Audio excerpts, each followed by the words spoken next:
I think you have to stop screen share. Fantastic. Oh, there we go. Yay. Welcome, everyone.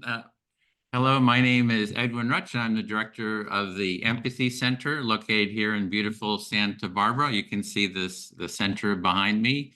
The center's mission is to build the empathy movement and to raise mutual empathy in the world through education and community initiatives like this one with the Empathy Summit.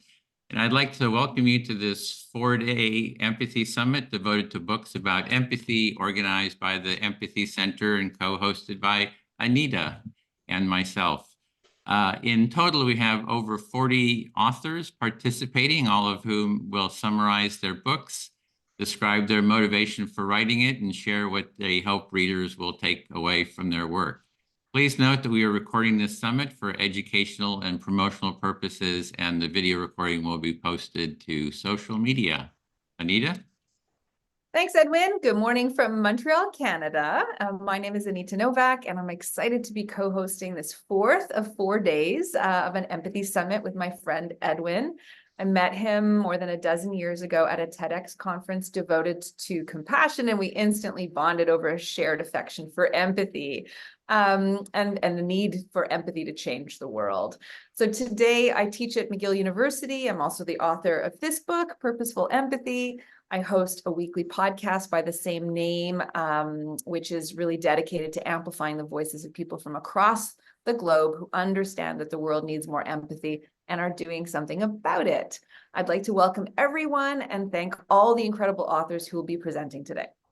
And next, I'd like to thank our partners and sponsors. We'd like to extend our deepest gratitude to our generous sponsors who financially support this work and our partners who work with us to promote it. This graphic, I'm not sure if we're going to be able to show the graphic, shows their logos. We could do a little screen share there for a second. You can see more about them in the chat. We'll post a link to our sponsors page, and we invite your organization to be a partner as well. And you can see our website on how to become a partner. And next, I'd like to thank our volunteers. We have a whole team of volunteers who've really helped amazingly to organize these summits and have given freely of their time and to make these summits possible for free.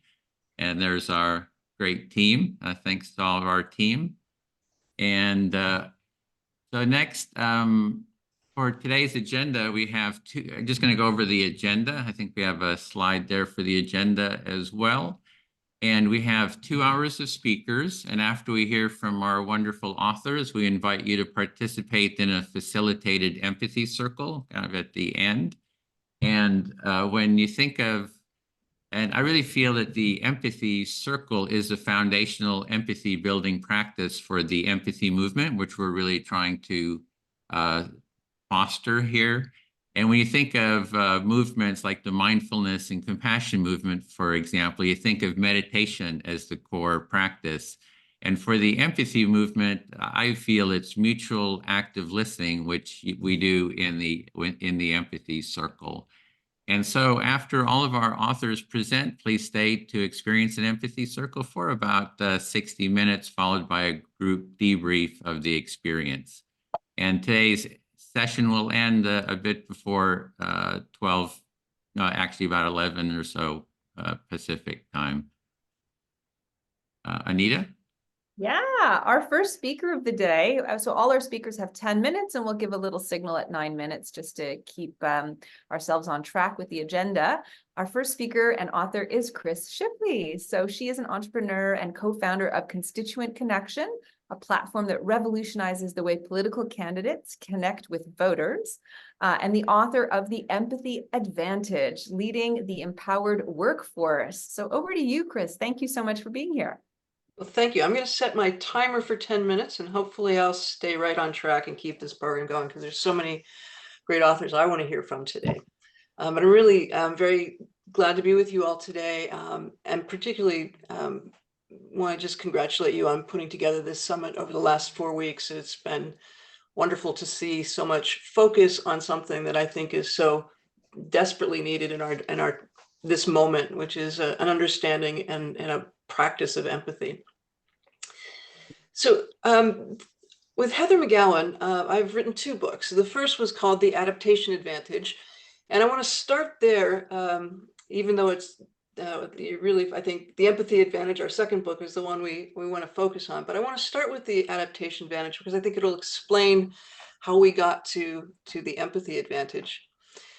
In the fall of 2019, we were putting the finishing touches on a book called The Adaptation Advantage that was really looking at how technological and culture change and the rapid pace of that was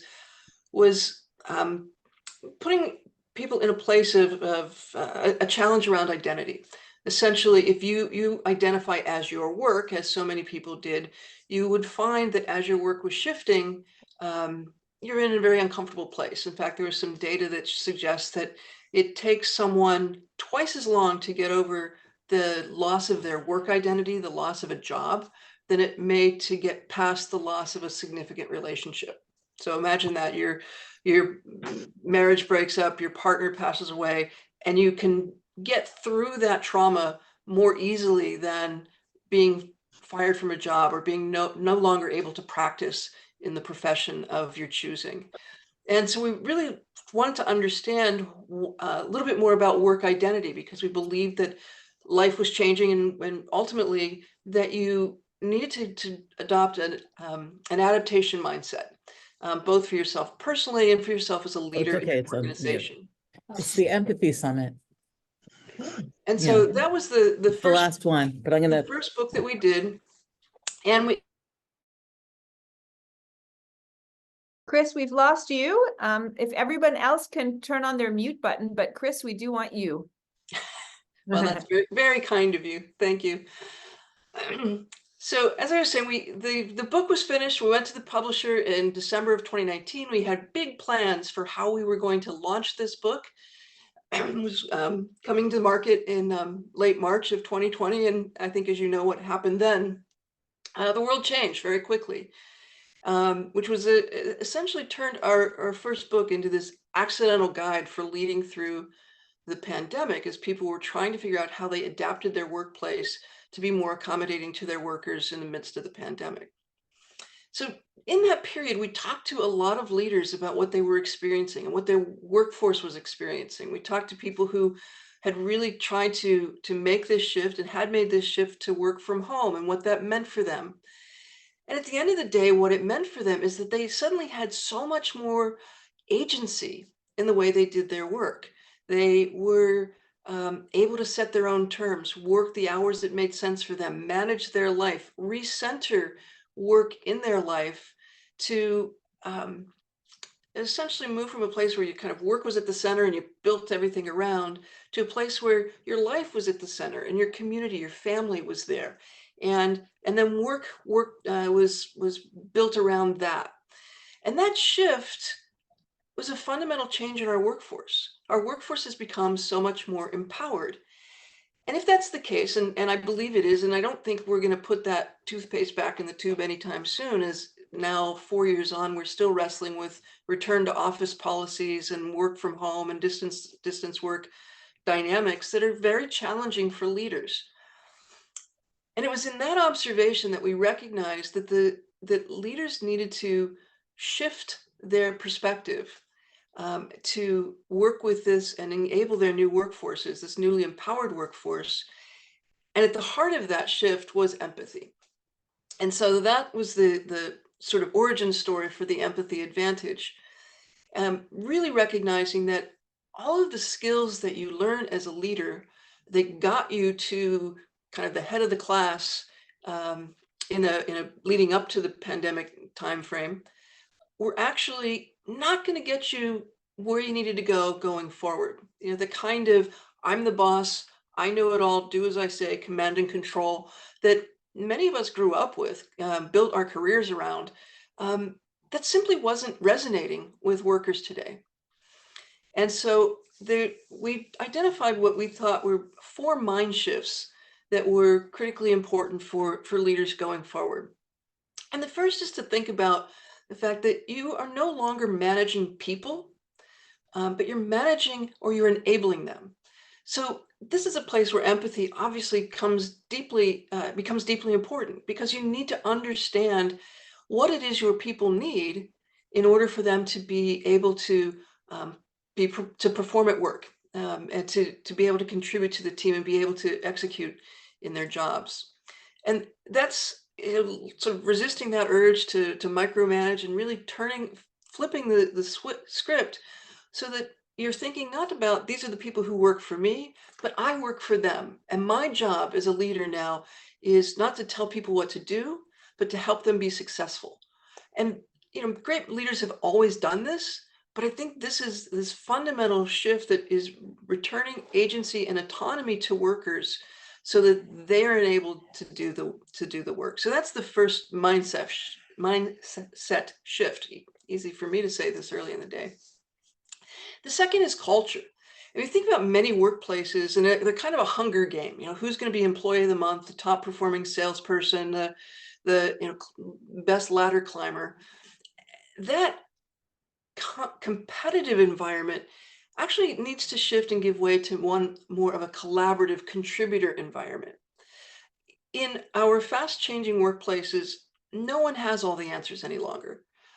There's not one person that holds the secrets, the keys to unlock new opportunities. That's only going to happen in these collaborative environments.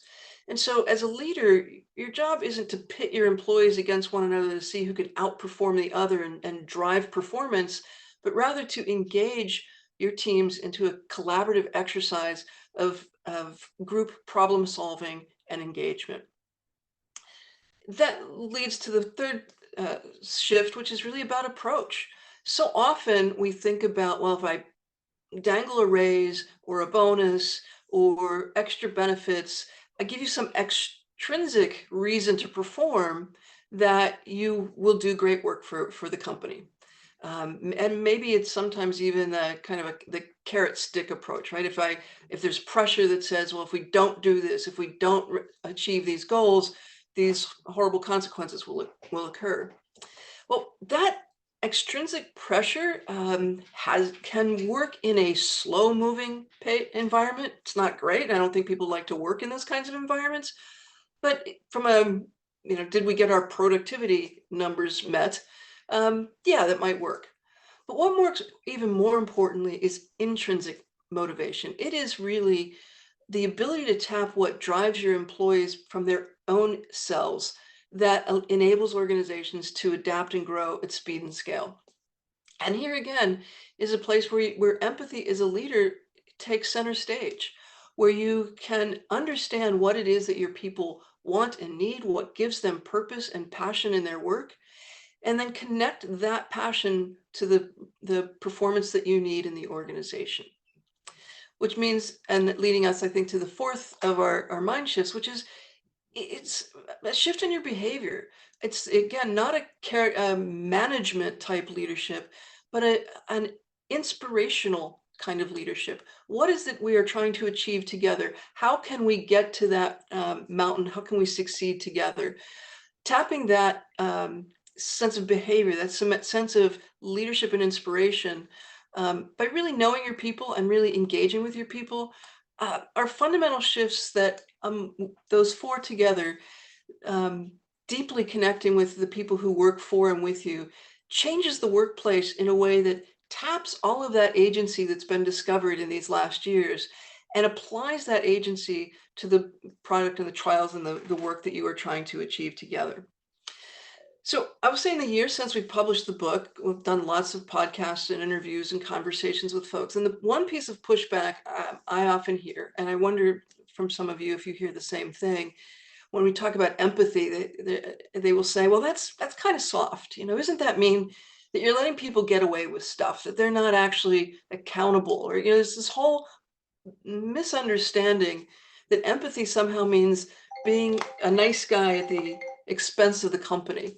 And my 10 minutes just rang, and I know my time is up, but I want to leave it with, empathy is, I think, the most difficult thing you can do as a leader, to really tap into what someone, how to make your organization work. And it doesn't mean not holding people accountable, but it means leading with clarity, leading with compassion and enabling people to deliver their best work. So much on this topic, and that's, I think, why it's been a 4-day summit, and I really have enjoyed what I've heard, and I'm looking forward to meeting and hearing from the other authors today. So thank you very much for your attention, and thank you for putting this on, Edwin. I really appreciate it. Thanks so much, Chris. And certainly the CEO of Microsoft would agree with you that it is the hardest skill to develop. So you're not alone there in believing that. So now it is my pleasure to introduce Dr. Heidi Maibom, who is a professor of philosophy at the University of Cincinnati and a distinguished professor at the University of South Basque Country. She is the author of The Space Between: How Empathy Really Works. Welcome to our summit. Over to you. Thank you, Anita. Yes, so what is my book about? I actually started out, I think, my career in empathy as a sort of empathy skeptic, which is to say, there was a lot of stuff about empathy going on in my field, and I thought it was somewhat overblown. And in my attempt to criticize it and try and understand empathy better, I became an empathy convert. So I suppose that's the best kind of advertisement you can have about really looking into empathy and what it does. One of the things that then happened, of course, was that I was very concerned about the critique that was then coming from philosophers and psychologists about empathy, in particular, empathy being biased, right? Empathy makes you more biased. You're just concerned about the people who are close to you, and so forth and so on. So my book's main argument is actually that empathy makes you less, not more, biased. So what I'm focusing on in my book is the type of empathy that is often called perspective taking, right? So take my perspective, see how you would feel if you were in my position. Now, I think when people talk about perspective taking, it can mean a whole lot of different things, right? So it can be a pretty vague concept that can cover, well, I want to say almost everything, but close to almost everything. So one of the things that I was particularly interested in my book was trying to make clear, what do we mean by taking my perspective? So the perspective that we have in mind, I think, is a first-person perspective. What is it to take a first-person perspective on anything? And to figure that out, we have to first figure out what is a first-person perspective. So a good deal of my book is actually concerned with what is a first-person perspective. One way we can think about it is if you come from visual art, if you think about paintings and paintings in perspective, right? So a painting in perspective will present the world a visual scene almost, right? So the world extends out from your viewpoint.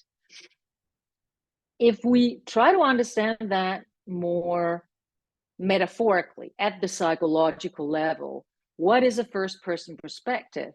Well, that is the perspective of someone who is having the experiences, who is acting in a certain way, who is the one who's doing the thinking, as opposed to someone who observes somebody else expressing emotions, talking, and so forth and so on, right? So that you might think of as being a distinction between a first and a third person perspective.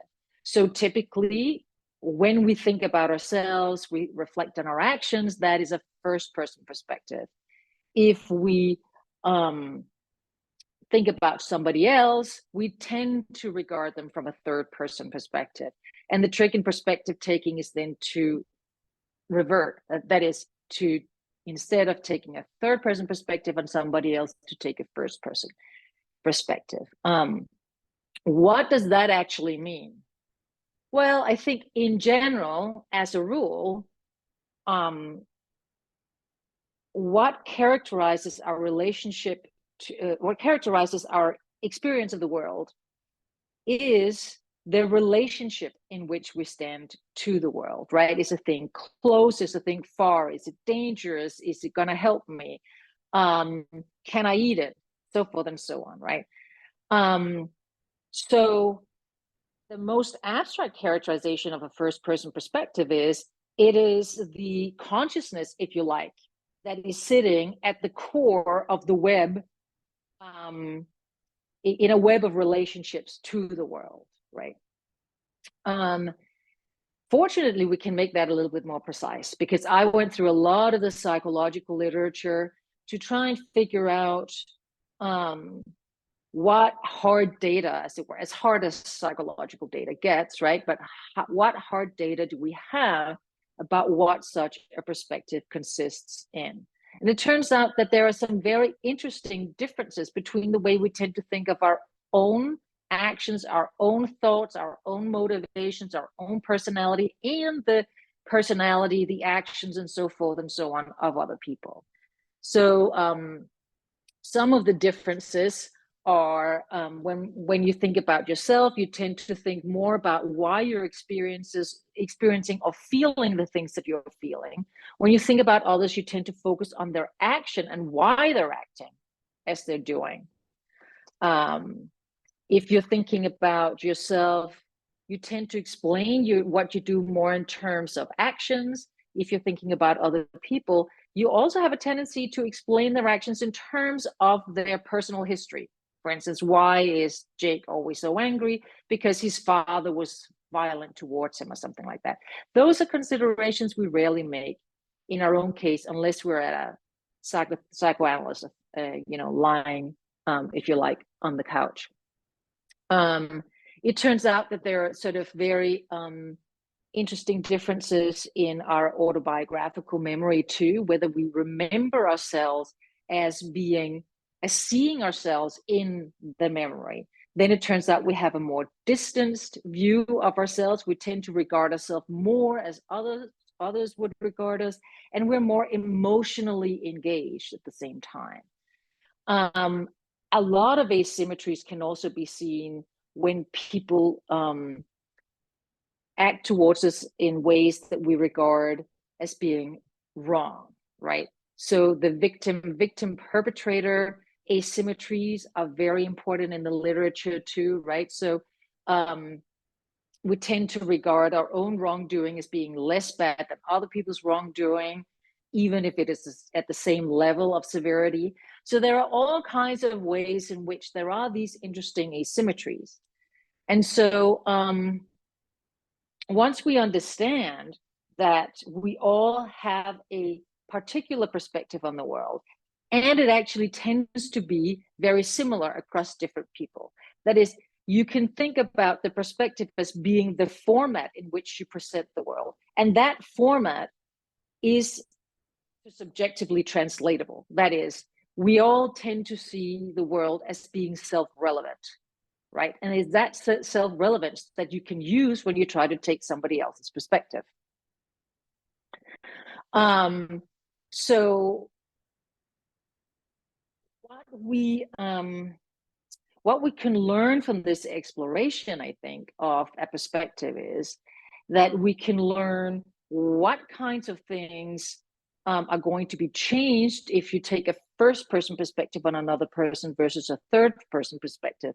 But also, and I think perhaps sometimes even equally important, taking a third person perspective on yourself, right? So if I do this, how would that be seen by somebody who is not me, for instance, right? So my favorite anecdote is from Jean-Paul Sartre, who talks about, imagine you're standing at a door and you're looking through the keyhole, maybe an ex-lover or something like that is in there, and you see yourself in the act of exploring, figuring things out, and you hear a noise down the hallway, and all of a sudden, you take automatically the perspective of whomever you think is down the hallway and almost see yourself, and you realize you are peeping, right? You're a peeping John, as the British might say. So I talk more in the book about the importance of flexible in taking somebody else's point of view on yourself and taking their point of view on themselves, in the sense of these kinds of structural feature, right? As seeing yourself as the one who's doing something versus seeing yourself as somebody else who sees somebody else do or think or act in certain ways. So once we understand that, I think we can understand that we are already biased. What makes us less biased is actually empathy. It's actually taking other people's point of view on things. So this notion that empathy makes us more biased is a fundamental misunderstanding, I think, of the kind of understanding that empathy gives us. And when I talk about, I talk a lot about understanding. Sorry, I know that I'm practically done. I talk a lot about understanding in that book. I don't mean to exclude emotional understanding. I actually think that when you emotionally empathize with someone, that is a form of understanding in its own right. Anyway, thank you. Sorry for going a little over time. Not at all, Heidi. Well, thank you so much. And I encourage anybody who's joining this call or listening otherwise to visit your website, because your bio is so fascinating, starting with the opening line of why you got into philosophy in the first place. So I'll leave that as a cliffhanger for others to check out. Thank you, Thank Heidi. you. It's now my pleasure to introduce everyone to Dr. Julinna Oxley, who is a professor and director of the Jackson Family Center for Ethics and Values at Coastal Carolina University. She is the author of The Moral Dimensions of Empathy, Limits and Applications in Ethical Theory and Practice. Over to you, Julinna. Great, thank you. It's great to follow Heidi. She's definitely a tough act to follow, and I've learned a lot from her. Thanks everybody for being here today. I'll just go ahead and launch into a bit about why I wrote my book. Or I'm sorry, you've given me 3 questions and you want to know what the book is about. So I spend some time, like Heidi does, beginning with just trying to understand what empathy is, and looking at the role that it plays in, as Heidi was saying, our understanding. So our intellectual understanding, including like our epistemic functions of how we form beliefs. And I think empathy is a really important way that we form beliefs about other people. And sometimes it's, as she said, from a third person perspective, and sometimes it's from a first person perspective. The thing is that it can get really icky. And so when I first started thinking about this, I started thinking about it as a kind of a model of how we form beliefs in general. And so for when you're thinking about yourself, you imagine you're in your own perspective, wearing your own shoes, and you know what your circumstances are, you know what your beliefs are, you know what your motivations are. But then when you try to empathize with someone, you try to do all of that stuff, but in their position. And sometimes you get it right, and sometimes you get it wrong because you don't know who they are, and you might be missing some relevant facts or details about their lives that would make you a better empathizer with them. So one of the things that emerges in the literature, which has already been discussed, is that we're kind of biased in our empathy, and that we actually get better at empathizing with people who are similar to us because we have more in common with them. And then the further we get away from our own social sphere, maybe even our, our gender, our race, our nationality, the further we get afield, the harder it is for us to empathize with them. And so by at least acknowledging that, I think it gives us a little humility, which we might need sort of going into different circumstances, because otherwise we're going to feel like we don't have anything to learn from anybody else. Like, I already know who you are. I can empathize with you. But the more that we pay attention and are relevant, or pay attention to the circumstances that people are in, the more we'll realize, maybe I do need to put a more concerted effort into empathizing with this person and paying attention to who they are and their thoughts and beliefs and actions. So that's just the first part of the book. And then I try to look and see how that plays out in our moral life. So the emphasis that had been in the psychological literature is that empathy pretty much generates altruism, right? That you're nice to people. Like you see somebody on the side of the road, you see them starving and they're begging, they're a veteran and they seem homeless and maybe they don't have somewhere to stay. They may have mental health problems. And so you're like, I'm going to give you $5. Right. And so you sort of just automatically empathize with them and you do something with them that is altruistic in nature. But when it comes to looking at our moral actions, altruism isn't always the right action to take, right? It can be, and I'd say probably 80% of the time an altruistic action is a good one, but there are other types of actions that we should consider as well. And so what I do is I look and see how empathy can play a role in not just altruism or giving people other things in order to increase their well-being, but to deliberate about what's right and wrong. And so there's lots of different ethical theories about how this has been approached. You know, Kantian ethics looks at moral principles that we would, choose that could satisfy the first principle of the categorical imperative. You know, is this something that could be universalized that I could ask everyone to do? Does this treat this person as a means to an end? And so I sort of show how empathy can be used in those types of deliberations as well. It's not just like if you want to be nice to somebody, but it's in other kinds of deliberations. And then I go really kind of far afield and I say, if we're doing political theory and if we're looking at, how we can build just societies, empathy is really important there. And I was writing this kind of gets into my second question about why I wrote this book on empathy. And the main reason is that I was writing a dissertation that was in political theory, and my dissertation advisor, who unfortunately has passed on now. His name is Jerry Gauss, and he's a very, very well-known political philosopher. And he and I would have these conversations about, how we should, build a good society, a just society, and what does a just society look like? And so we would debate Rawls and Hayek and all these other, political theorists. And his assumption was always, you're a rational agent and you're self-interested. And when we do political theory, we assume that everybody's a self-interested agent. And so you can generate a whole theory about a social contract and how we can all work in society based on just self-interest. And I thought, that's weird. That doesn't seem right at all. It seems like we've got to have some kind of goodwill towards each other. If we're completely self-interested, we are just going to end up back in a Hobbesian society where it's a war of all against all. And so I went back to some of these contemporary political thinkers that he was asking me to read, and I say, they're doing empathy right here. They're not calling it empathy, but what they're modeling is empathetic thinking. And he was like, what?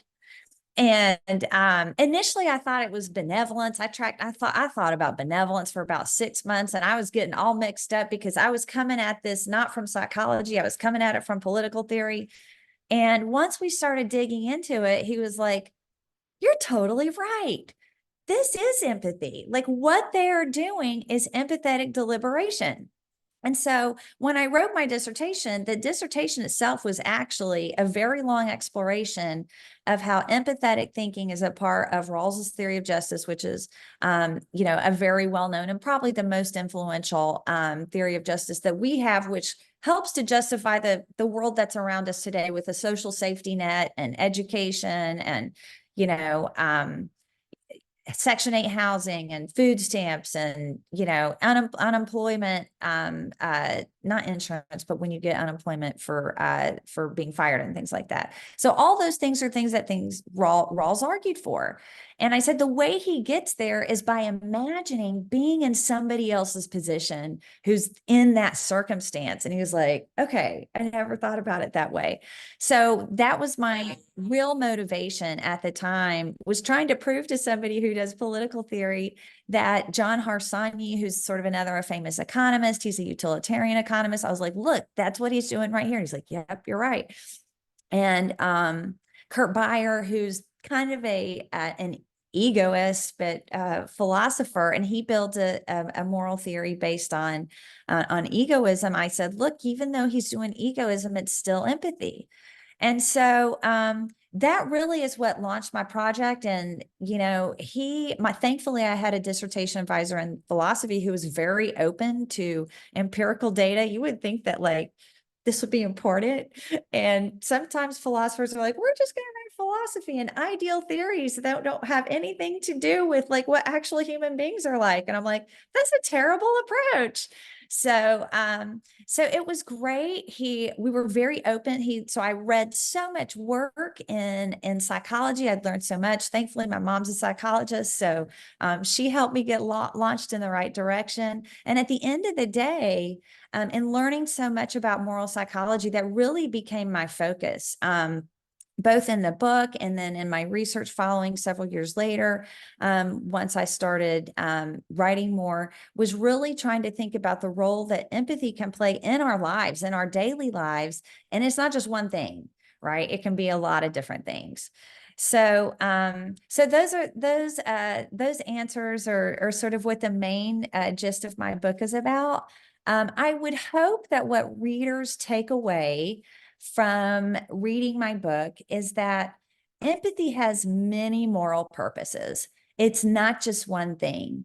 It can help you deliberate about how to not just be kind or generous or benevolent or altruistic towards someone, but it can help you think about how punishment might need to work better in society, in a just society, or maybe even in your family with your children. It can help you think better about solving problems of political intractability, which we seem to have right now, which is gridlock of people being unable and unwilling to talk to each other because the terms and concepts they're using just literally don't intersect, right? So empathy can be a really good tool for that. It can also be cultivated. So one of the things that I tried to emphasize in my book, I'm a little bit of a virtue theorist. I really like Aristotle, and you can learn empathy, but if you start really late in life, it's going to be harder. So start as early as you can learning empathy. So I think I'm at the end of my time. Julinna, thank you so much for sharing. You've generated a lot of conversation in the chat box, so I invite you to check that out afterwards. Great. Thank you I'll so do much that. for being part of this really astounding lineup of empathy authors. So Great. next, I have the pleasure of introducing Dr. Carolyn Calloway-Thomas, who is a professor and chair of African American and African Diaspora Studies at Indiana University, Bloomington. I should take this opportunity to say Happy Black History Month to everyone. She is the author of Empathy in the Global World, an Intercultural Perspective. Welcome. Thank you so much for being here, Carolyn. Over to you. Okay, thank you. When I was a little girl growing up in Bernice, in Louisiana, as my father and I walked down the narrow streets, the main street near a drugstore with a soda fountain that served ice cream, I asked my father whether we could go inside for an ice cream cone. As I utter these words, it is still difficult for me to do so without tears welling up in my eyes. I watched my father, the face of my dejected father, as he uttered words that wounded my gustatory expectations and placed social consciousness on a shelf where I could reach it. We cannot go inside that store for ice cream, said my father, because ... My intellectual and psychological world was framed by that painful moment. Years later, as I recall that animating moment, I asked the question, why do people treat others so mean? It is the same question that Dr. Martin Luther King Jr.'s daughter, his 6-year-old daughter, asked when she could not visit Funtown, an amusement park in Birmingham, Alabama. Why do people treat others so mean? That compelling question talked my book, Empathy in the Global World, an Intercultural Perspective, into existence, with a keen emphasis on understanding under what conditions does empathy succeed and under what conditions does it fail. In Empathy in the Global World, I argue that there is not enough empathy in the world to fight against ugliness, cruelty, unloveliness, and meanness. Thoughtfully, I argue that empathy can open a world of possibilities for humankind, and that with a sufficient effort of imagination, we can imagine what it is like to live by someone else's light. Since it is impossible for us to experience directly the myriad of possibilities, positions, and situations open to us from being rich, educated, poor, immigrant, and so on, empathy can be a meaningful directing surrogate. This, for me, is the exquisite beauty of empathy. One does not have to experience something in order to understand it, whatever it is. Without empathy, the world as we know it would fall apart and the center would not hold. So by being mindful, we can imagine what poverty is like without being poor. We may not be Bill Gates, but with a sufficient effort of imagination, we can imagine owning perhaps a luxurious yacht, staying in the Ritz Hotel in Paris, and being a generous giver to noble causes. We may not be an immigrant, fleeing from injustice and brutality, but with a sufficient effort of imagination, we can imagine what it might be like to be an immigrant. The best, most glorious literature in the world is framed around this magnificent idea. From Shakespeare's Romeo and Juliet to understanding Macon Dead and Toni Morrison's Song of Solomon. My mission throughout the book then is to help readers understand why and how empathy matters in human relations, from our everyday quotidian existence to geopolitics. Because our world is complex and various, we can, with a sufficient effort of imagination, learn what it is like to live by someone else's light. As philosopher Giambattista Vico reminds us, and I quote him, "There must be enough common to all human beings for it to be possible for us to grasp what the world must have looked like to creatures remote in time and space." And I'll argue for us to understand what the world looks like today with a sufficient effort of imagination. My book argues further that studying the zones and the nature of empathy is a good way of understanding our intricate and enmeshed intercultural world. I show what is at stake when we fail to refashion the world along the lines of empathy. Along the way, I explain under what conditions empathy has failed across a range of topics and situations, including, for example, hot contestations over global immigration, the undermining of empathy during the Iraq War, and the role of media in galvanizing empathy toward or away from others. My book then is a story of the salience and substance of empathy in the global world and how it is being played out in the 21st century. To build my case, I make connections between empathy, understanding, history, and behavior. In chapter 1, for example, I set the stage on which empathy lives today, define empathy, outline key components of empathy, and raise the vital question of why empathy matters. In chapter 1, I also examine some ancient and modern promoters of empathy, from Buddha to Stoics to John Stuart Mill. That chapter also looks at the beginning of human beings' attempt to move outside the village and embrace the cultural world of the other.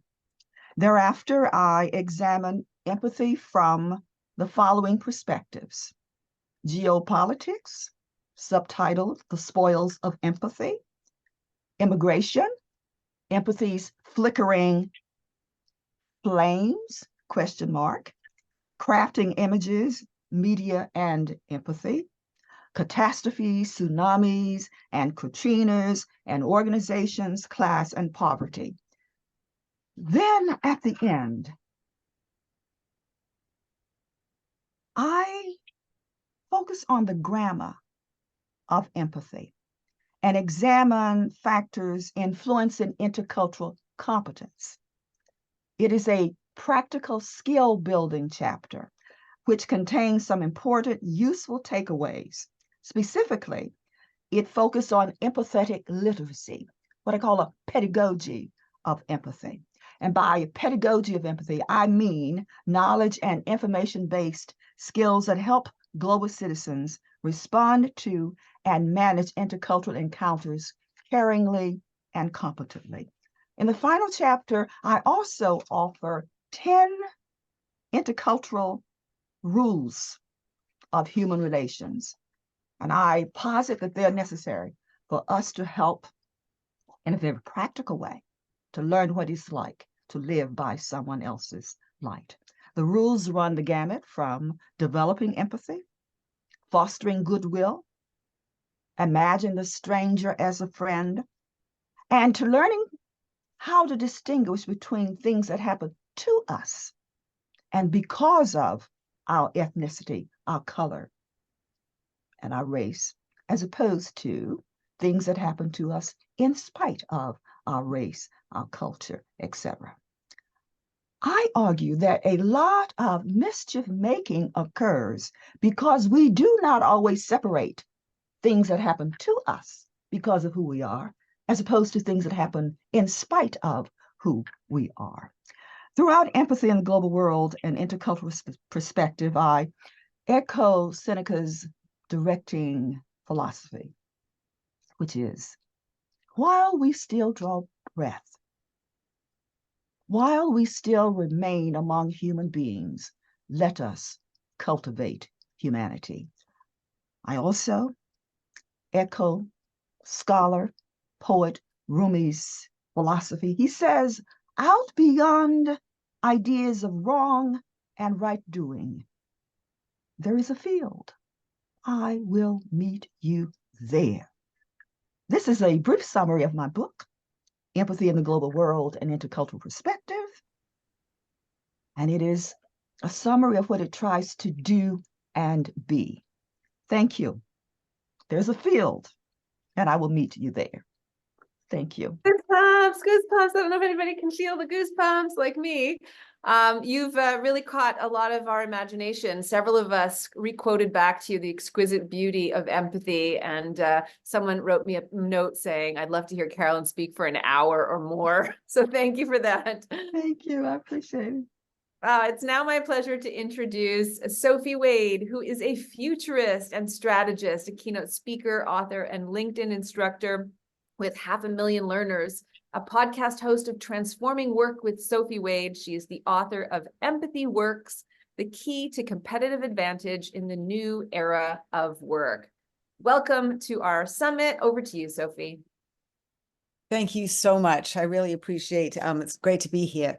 So my book is Empathy Works, the Key to Competitive Advantage in the New Era of Work.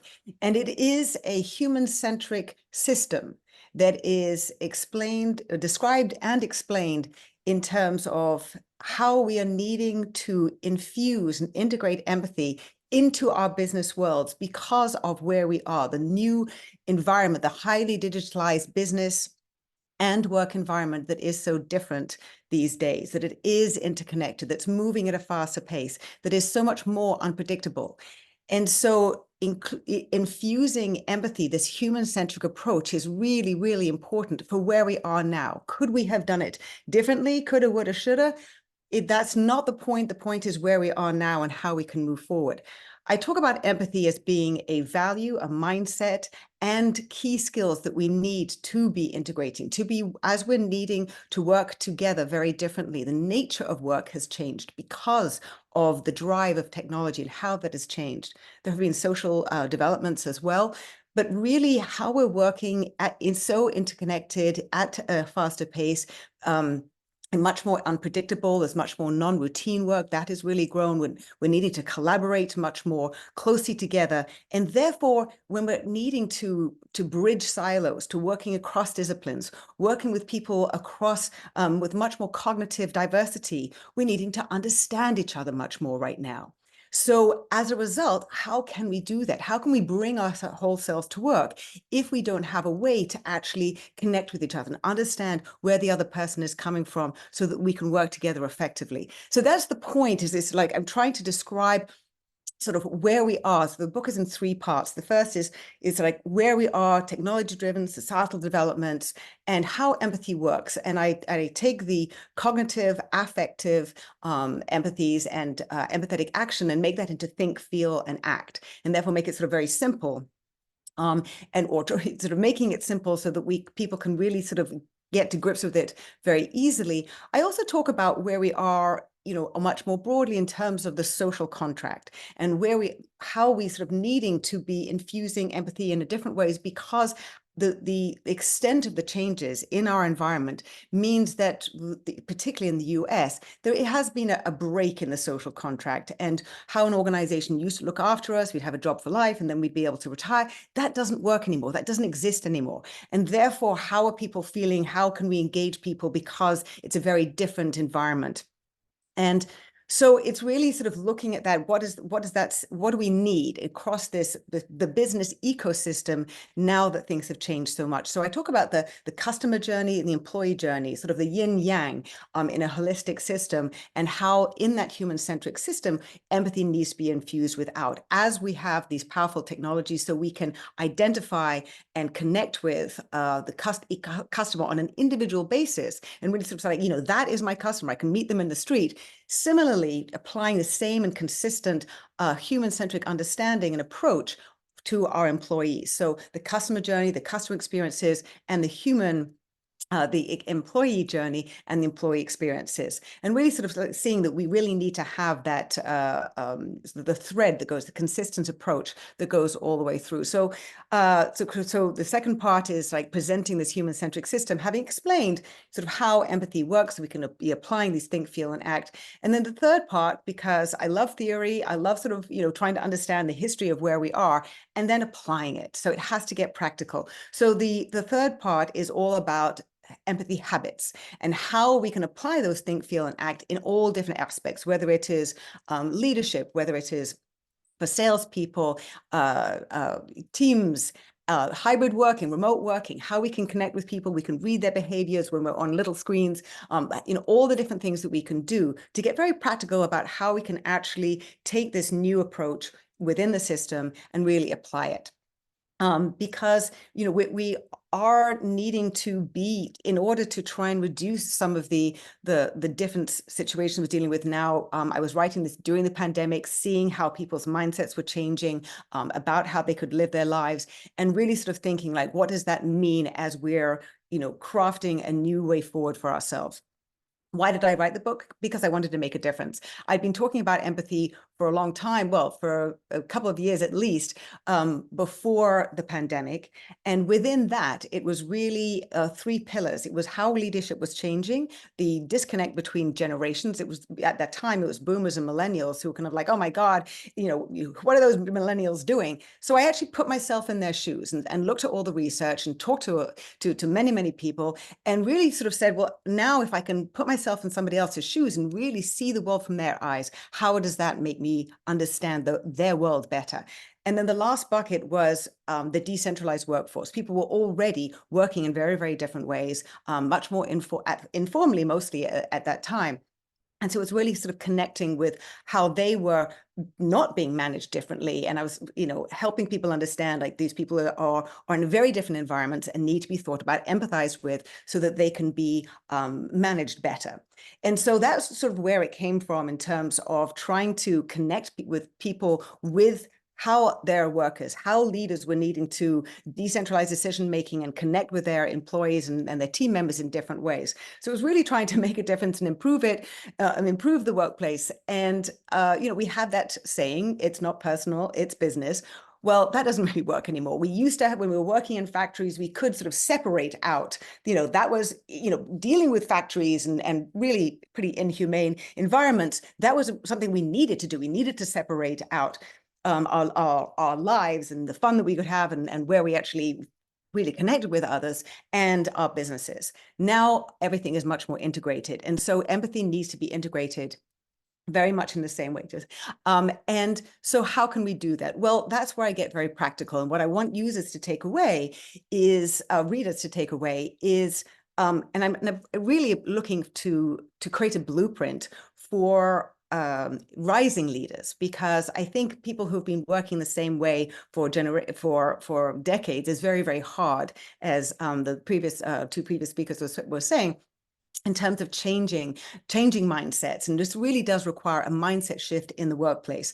So it is really trying to communicate a blueprint, a system of how we can be working and infused with empathy that is a win-win, both for employers and employees, so that the employers, that the people can be, employees can be attracted, connected with, and engaged, as well as employees can have a sort of connecting with customers, and employees can actually have a much richer environment, be able to connect, to adjust to their preferences and perform better, and be enjoying it at the same time. So empathy for me really works throughout the ecosystem, allowing businesses to connect with all of the other entities that they're dealing with, and also with their employees and the customers. So for me, it really is about the ecosystem and infusing that with empathy. And that's the end of my time. Wow, thank you so much, Sophie. I think I agree that it's important, when you have been studying empathy, that you can say pre-COVID, like even pre-COVID, you were already interested in empathy. I think that says a lot. Although everybody who's catching up, you're welcome to the group as well. Thank you. It is now my pleasure to introduce Katharine Manning. She is the president of Blackbird, an organization that provides training and consultation on empathy at work. She's also an adjunct professor at the American University, where she teaches courses on victim rights and ending gender-based violence. She is the author of The Empathetic Workplace: 5 Steps to a Compassionate, Calm, and Confident Response to Trauma on the Job. Please help me welcome Katharine. Over to you. Thank you so much, Anita. It's wonderful to see you. Thank you for having me and for hosting this. Thank you so much, Edwin, as well. This is such an incredible event.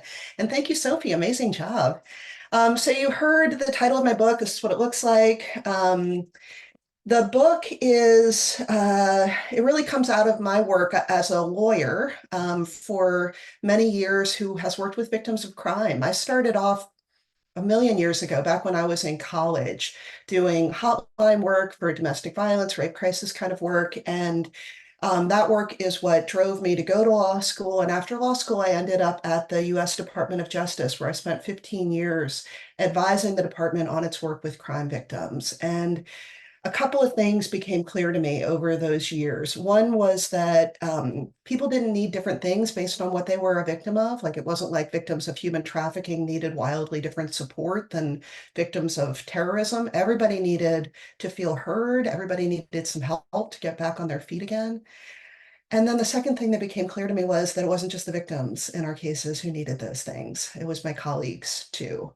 Sometimes for work-related reasons, like, they were dealing with a case that was particularly difficult. Sometimes just because they were human and they were going to have a human experience. Sometimes people were going through divorce or dealing with addiction or caring for a sick loved one. And I realized that these skills in supporting each other through hard times were much broader in our organizations and our world than I had previously realized, and also had a bigger impact on individual healing and well-being, on relationships of trust between people, and ultimately on organizational success. So I started thinking about all of these issues, and then Me Too happened in 2018, and Me Too was fantastic for so many reasons, and I was thrilled about it because these were issues that I've been thinking about for so many years. But also I found myself getting frustrated with Me Too because I felt like Me Too put too much on survivors. Share your story. Everybody needs to hear your story, but without an understanding that when somebody opens up to you about some of the hardest moments in their lives, it's important that we respond in a compassionate way, that we provide genuine support and care.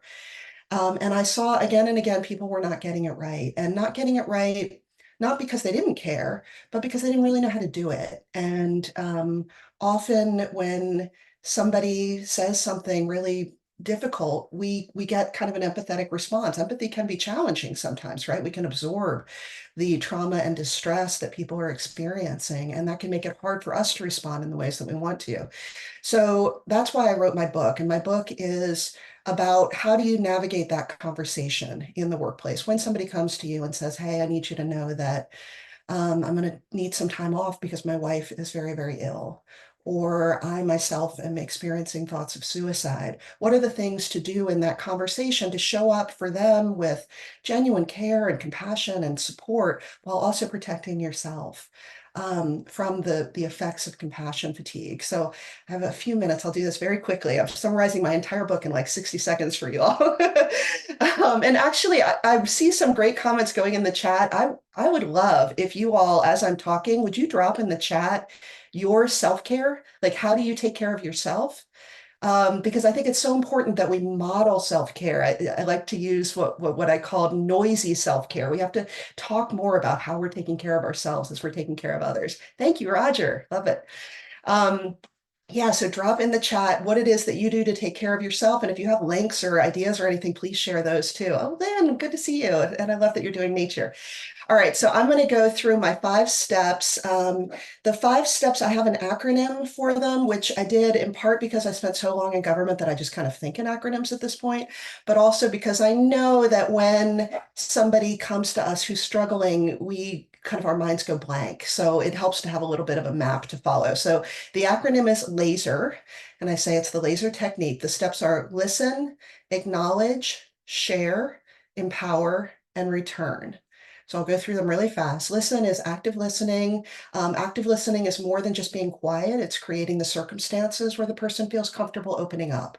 So you're showing engagement, you're asking questions, you're nodding, you're encouraging them to go on. Acknowledgement is resist the urge to, as soon as they finish talking, jump in with your ideas and, you know, your reframe or your problem solving. Just acknowledge that they shared something with you. Thank you. Thank you for sharing that. Or that sounds really hard. I'm sorry you're going through all that. Okay, that's acknowledge. Share information. This is something I saw with victims. Everybody wanted more information. So particularly in a workplace, if somebody is coming, for instance, to because they're concerned about an episode of workplace violence, everybody's going to want information about what happened. So we try to be as transparent as we can. The 4th step is empower, and that means giving people access to resources and supports that they want. The word is empower specifically because we're trying to make sure we're empowering them. We're not taking the power away by jumping in and fixing it for them. A great place to start is, how can I help? And then the 5th step is return. And this is both literally returning to the person to check in on them later, see how they're doing, offer ongoing support. And also importantly is a return to ourselves, recognizing that supporting others, particularly through hard times, can take a toll on us. And it's important that we are engaging in self-care, which is why I love seeing all these great, these great points here in the chat, bubble baths and yeah, meditation. So I will share in the vein of noisy self-care, my own noisy self-care. Every morning I do a little bit of meditation. I use Insight Timer, one of those free apps. I just put in my headphones first thing and listen to some calming music. That's how I start the day. And then the next thing that's part of my morning routine is, as my tea is brewing, which is 4 minutes, so this is a fast thing, I write down what I'm grateful for that day. And I will tell you, it is such a rewarding way to start the day. I don't know how many of you already have a gratitude practice, but so often we can wake up with like, oh, I can't believe how much I have to do today, or my back hurts, or whatever you can think of, right? Starting with gratitude really shifts your focus away from the complaining and all the have-tos to shifting your focus more to here's what is so great. Here's all the blessings that I have in my life. And for me, that's really, really helpful. So I love seeing all of these phenomenal ones here in the chat. Please, if you have questions, I would love to address them. But let me just tell you a little bit more about the book. So it's available everywhere you buy books. I will be also sending out a couple of free copies to people who have registered for this event. So if you're interested in that, definitely chime in on that. But I also wanted to share exciting news. I'm now working on a second book. Yay. So if the first book is how do you have a conversation with somebody at work about something challenging that they're going through, the second book is how do you create the workplace culture where that conversation can happen in the first place. So the tentative title, still taking ideas because I'm horrible at titles. The tentative title is Building the Empathetic Workplace Toward a Culture that is Human-Centered and Trauma-Informed. Thank you. Gosh, oh my goodness. I'm just taking a quick look at the chat. I love all of these great comments. Oh, and Jana, I love what you said here about no fatigue with compassion. If it's fatigue, then it's not compassion. Yeah, I love that. That's such a great point. And I hope that you will explicate that a little bit in the chat, what you mean by that.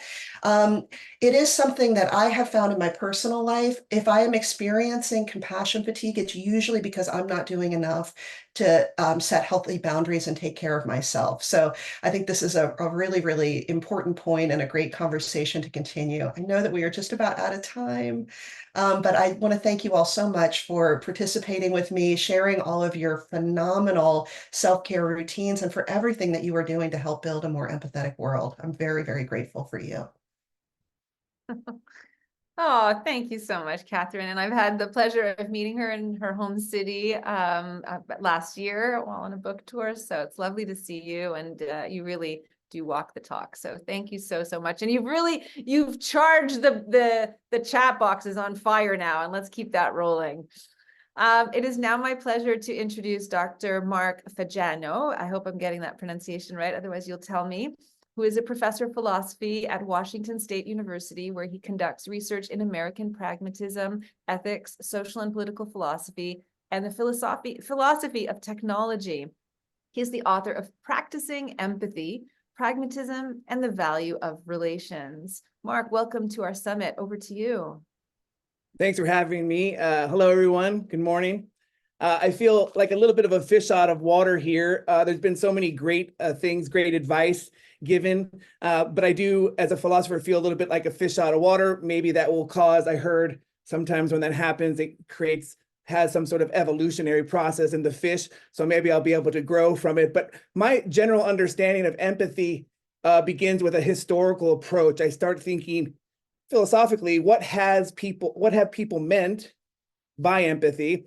And where did this word emerge historically? I know other people have that approach as well. The reason that drove me to think that way to start off is because I noticed that people seem to mean very different things when the word is uttered and when they point to certain types of experiences. I can give you a couple examples from the book. One is from C. Daniel Batson, his work on perspective taking. And one of his articles that talk about clarifying between different types of perspective taking. For instance, when I pick the other perspective of another person, is it I who am taking the perspective of the person as the person, or am I projecting certain elements of my own perspective into the person, and it's what I would do if I were the person, right? So that's one thing that just is a little bit difficult as far as some of the clarity involved in what it really means to take someone's perspective. A lot of people don't choose to use empathy to mean perspective taking, and that caused a lot of more confusion in my mind. For instance, I can just tell you a story. Imagine you're riding a bike in Central Park. We'll make it summer. and you see another bike run into a brick wall, and you go over to the person, they're terribly hurt, and you walk up to them, ask if you're okay, they're knocked out, they need an ambulance, but instead of helping the person, you just ride away. Then later in the day, someone asks, hey, how was your day today? And they say, hey, I was in the park and I saw this person hurt herself or himself against this wall. And the person says, well, what did you do? Did you call the ambulance? And you say, no, I just drove away. But I was empathic because I understood their perspective. You see, in that case, there's a context which makes us rethink, like, what does it mean to be empathic? Is it about taking the perspective, or is it actually about caring for the person, which would have been a lot, I would have cared for the person, obviously, if I would have called the ambulance and helped the person. Other times we hear about empathy as people identifying as an empath, right? So for instance, a person will say, I am an empath, or that I catch people's emotions quite quickly. And so my thought, again, that gave me the impetus to start the book, is like, well, that seems to be quite different from saying taking a perspective or for caring for people. So I would agree with some of the things that are going on here, that empathy is a verb, right? That's a good way of saying it. It's not so much of just one single reality or experience, but it's this dynamic a group of different sorts of ways of being in the world. Sometimes, this last thing, just to exemplify this, is, you know, people talk about reason versus empathy, or reason versus emotion.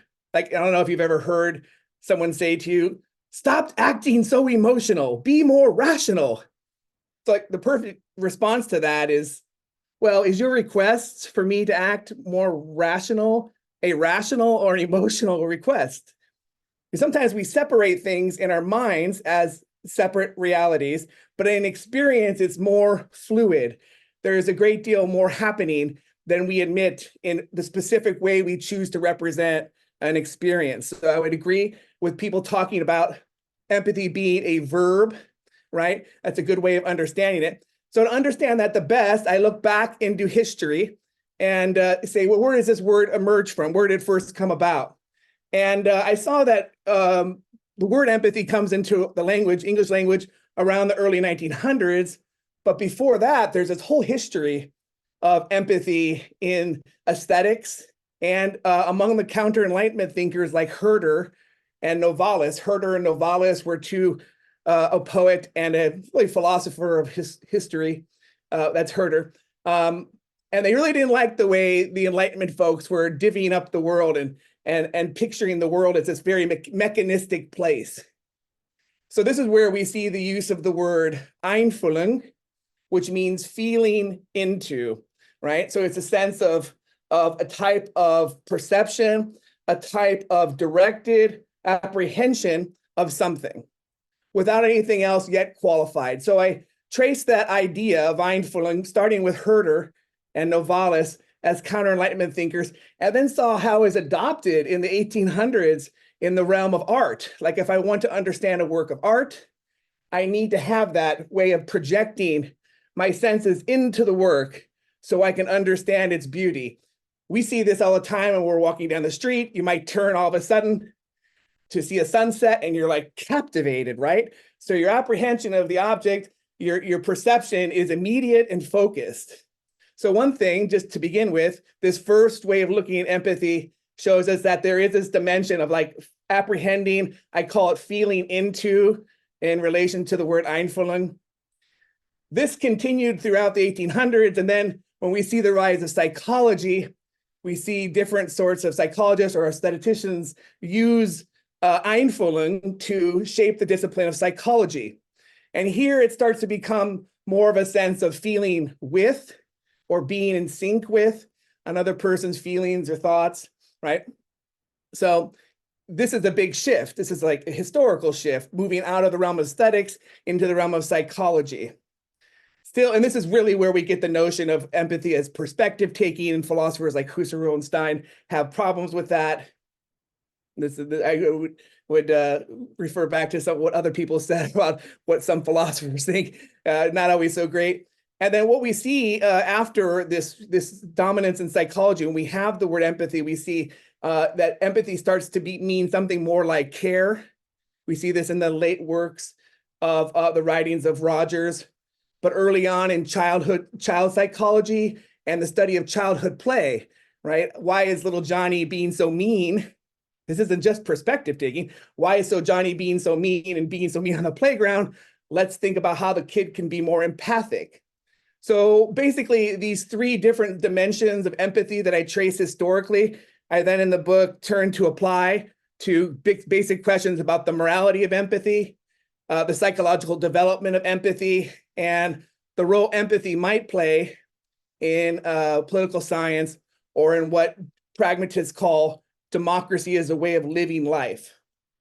So let me just address those three. I know I'm running short of time. So the first one with morality, you have a lot of writings in the literature that say, well, empathy is, I'm against it, and other people are like, for it, yay. And then for each of these, it's clear that there's a different context that's being looked at to be against or for it. So people who are against it usually say, well, it's just perspective taking, and then, I can take your perspective and then screw you over and be mean, right? Doesn't mean I'm being careful. This is, I think, the book Against Empathy pretty much argues along this line. It's taking one dimension of the pie of the development of the concept, right? And then over somebody who would be for it would then also isolate certain features of it. Now, I'm a consequentialist, I'm a pragmatist. That sort of leaving parts out of the history of the idea do not matter to me at all. All that really matters is the way in which we saw presented here earlier, different ways of understanding function to produce satisfaction or satisfactory consequences. That's the main thought. So when it comes to I'm not a member of the language police, I dropped out a long time ago. I'm more interested in thinking about the consequences of use. Second part real quickly, chapter 7 on development. Obviously having this pluralistic understanding is very helpful for developing empathy, which I believe is possible. I don't think people are necessarily born with an ability to empathize over others, although women have it all over men early on. It's very clear. And then finally, the last chapter, just thinking about this pluralistic understanding of empathy as a type of a way to think about how to live democratically. So the pragmatists talked about democracy as a way of life. So democracy isn't just a system, right? That we go and vote and we feel so wonderful, like, look what I did. I elected some officials and now they'll go off to Washington and do as they wish, right? It's not just that. It's about the basic development of behavior and certain facets of what it means to act democratically to others. So the last chapter, I finished with that and use it, this pluralistic and pragmatic understanding to think about how we can develop in our own lives certain senses of behaving democratically or contributing to, in our community, democracy as a way of living life, not just as some sort of system where we elect officials to represent us. Okay, that's it. Thanks. Mark, the enthusiasm and energy defies what the typical philosopher prof sounds like. Thank you so much. For sure. Catch your breath, grab a glass of water. That was wonderful. Thank you. It's my pleasure now, penultimate speaker of the day, to introduce Andrea Goulet, who is a technology leader and the founder and chief technical officer of Heartware, an organization that specializes in making empathy concrete and relevant to the context of building software. She's the author of the forthcoming book, Empathy-Driven Software Development: Quality Code Through Human Understanding. Welcome to our summit, and over to you. Thank you so much, Anita. It's so great to be here. I'm really honored because my book isn't finished yet. I started writing 3 years ago, and then I thought I knew what empathy was. And then when I dug into all the research, I realized how I didn't really know anything. So I'll tell you a little bit about my story. I started my career in communications and marketing, and I was a copywriter. I felt like I had a very technical understanding of empathy. You can't do strategic communications unless you understand other people. So I had a lot of training in it.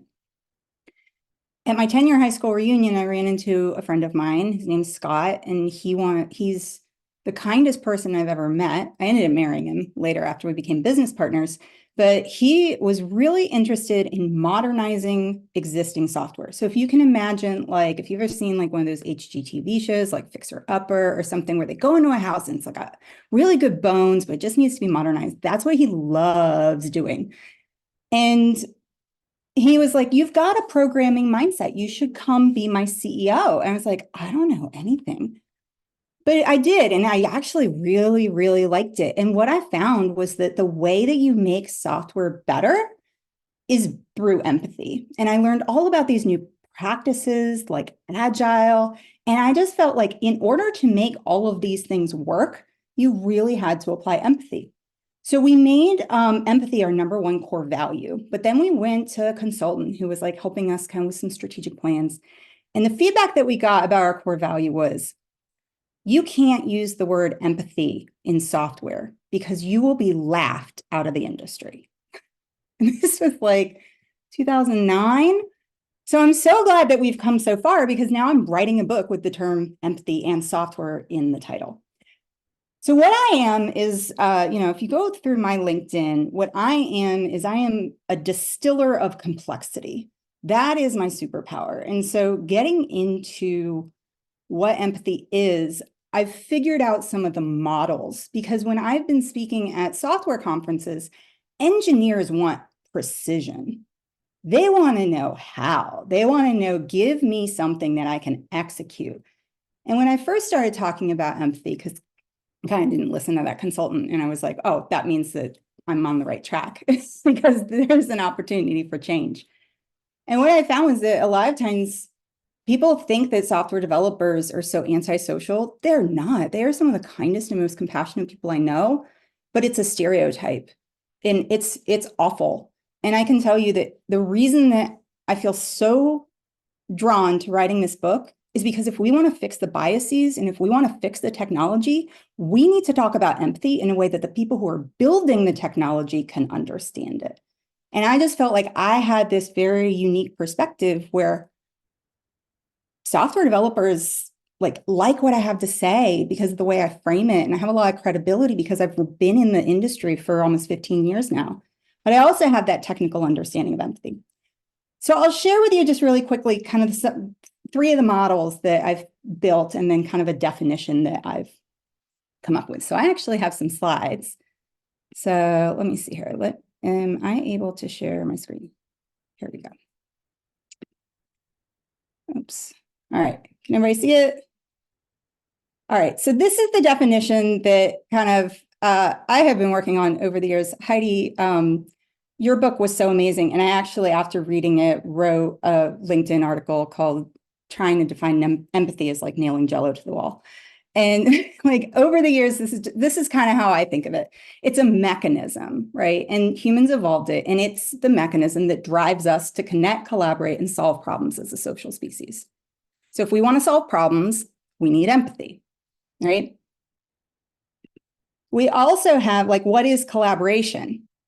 So reverse engineering that, collaboration is an output. It is something that we can observe based on things that we get before. So there's kind of three different types of conflict, and we want to get the right conflict. Productive conflict is where we can leverage our differences so we can solve those big challenges. When empathy is working at its best, that's where things work. But there's two other types of conflict. We have process conflict, which we need. If we all agree, that's not good. We're going to do our best when we're disagreeing with each other all the time. But we need to use empathy on a reciprocal way. So this is Damian Milton's double empathy problem in order to work together. And when we have that personal conflict, that's where we have a depleted capacity. So that's where kind of we can't even get along. So we can't even talk about what we want to do to solve the problems because we don't even understand each other. So another way to look at this is kind of empathy being part of a broader like mechanical system. So compassion and well-being is kind of the potential energy. And what we need to do there is we need to have a bigger gas tank, right?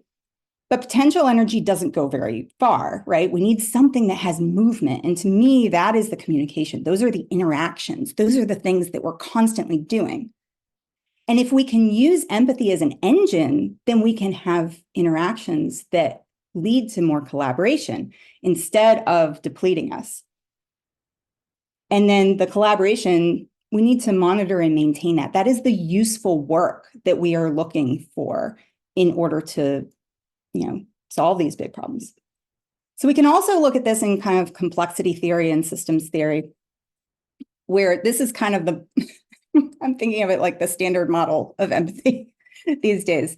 But, in software, we have what we call system architecture, which is like, how do all of these different pieces and parts all work together to deliver working software? So on the outside, we've got capacity, right? So that's like Helen Reese's talks about how, it's a capacity, it's multidimensional. Well, what are those things? We also have interactions, right? So, a system, we've got things that are interacting all the time. And then we have what I call empathy leverage points. And, these are bringing in, like, I wrote down how many, like, this is just a small list of like all of the different theories of empathy that I've tried to just like really incorporate here. So it's a little easier to understand. So resonate, that's that affective empathy, connecting to emotions, regulating. This was a big one for me, was Jean Dicity. He's out of the University of Chicago, and he focused on the functional architecture of human empathy. I was so excited. And he uses a lot of the terms that feel very familiar in software. But emotional regulation is important. Collecting evidence, not just assuming that we know, like that's some of Kevin Orshner's work on context, right? We have to consider a lot more. Reason is the cognitive empathy. Reflect, this is William Ikes's work on empathic accuracy. We can't just assume, we have to check, Responding is that behaving with intention. Reviewing is incorporating that learning so that we can get to know each other better, and then we're more motivated to want to work. And then resourcing is the optimizing motivation, where that's some of Jamil Zaki and Erica Weiss's work around empathy as a motivation theory. So those are some of the models that I'm working with, and now I'm in the process of trying to form a narrative out of all that. But it's been a fun problem. And I think that, to me, my mission is to operationalize empathy into the tech industry so that 10 million software developers are actively using this every day as they make decisions about the technology and the software that they're building. So, and empathy-driven development is, I just got that website pointing to where you can sign up for stuff. So. Thank you so much. And your passion for the topic, I hope your voice is thread through the book, because then it'll be a very reader-friendly book, right? Full of empathy for the reader. Thank you so much. It is my pleasure now to introduce our last speaker of the day, and then we will do empathy circles. And I really, really encourage you to stick around for that. Dr. Rebeccah Nelems is a professor of sociology at Athabasca University. She's passionate about transforming society and institutions towards eco-centric and relational ways of being. She's the co-editor of Exploring Empathy, its propagations, parameters, and potentialities. Welcome, Rebeccah. Thank you so much, Anita. And thank you to you and Edwin, both of you, for all the work you're doing for this incredible summit, and for connecting us all in this way. I have slides I'd like to share with my presentation today, so I'm just going to pull those up on the screen. Okay. So my name is Rebeccah Nelems. I'm a social change theorist, a professor with Athabasca University, and a human rights practitioner based in Western Canada, but who works all over the world. And I'm the editor, as Anita mentioned, of Exploring Empathy. And this is the result of an academic collaboration with an international and interdisciplinary network of colleagues hailing from 8 different countries in 5 world regions. But before I dive into speaking about that book, I want to start with the why and tell you about my personal motivation for working on this topic. So I started working in human rights as a student in my early 20s. My parents had been very attuned to world events and had lived around the world. And so despite having grown up middle class in Canada, I was always very aware of how different it was for many people in the world. And I first went to Guatemala to volunteer during the Civil War there. And from there, I quickly found my way into working with various international human rights networks, organizations, including many UN agencies.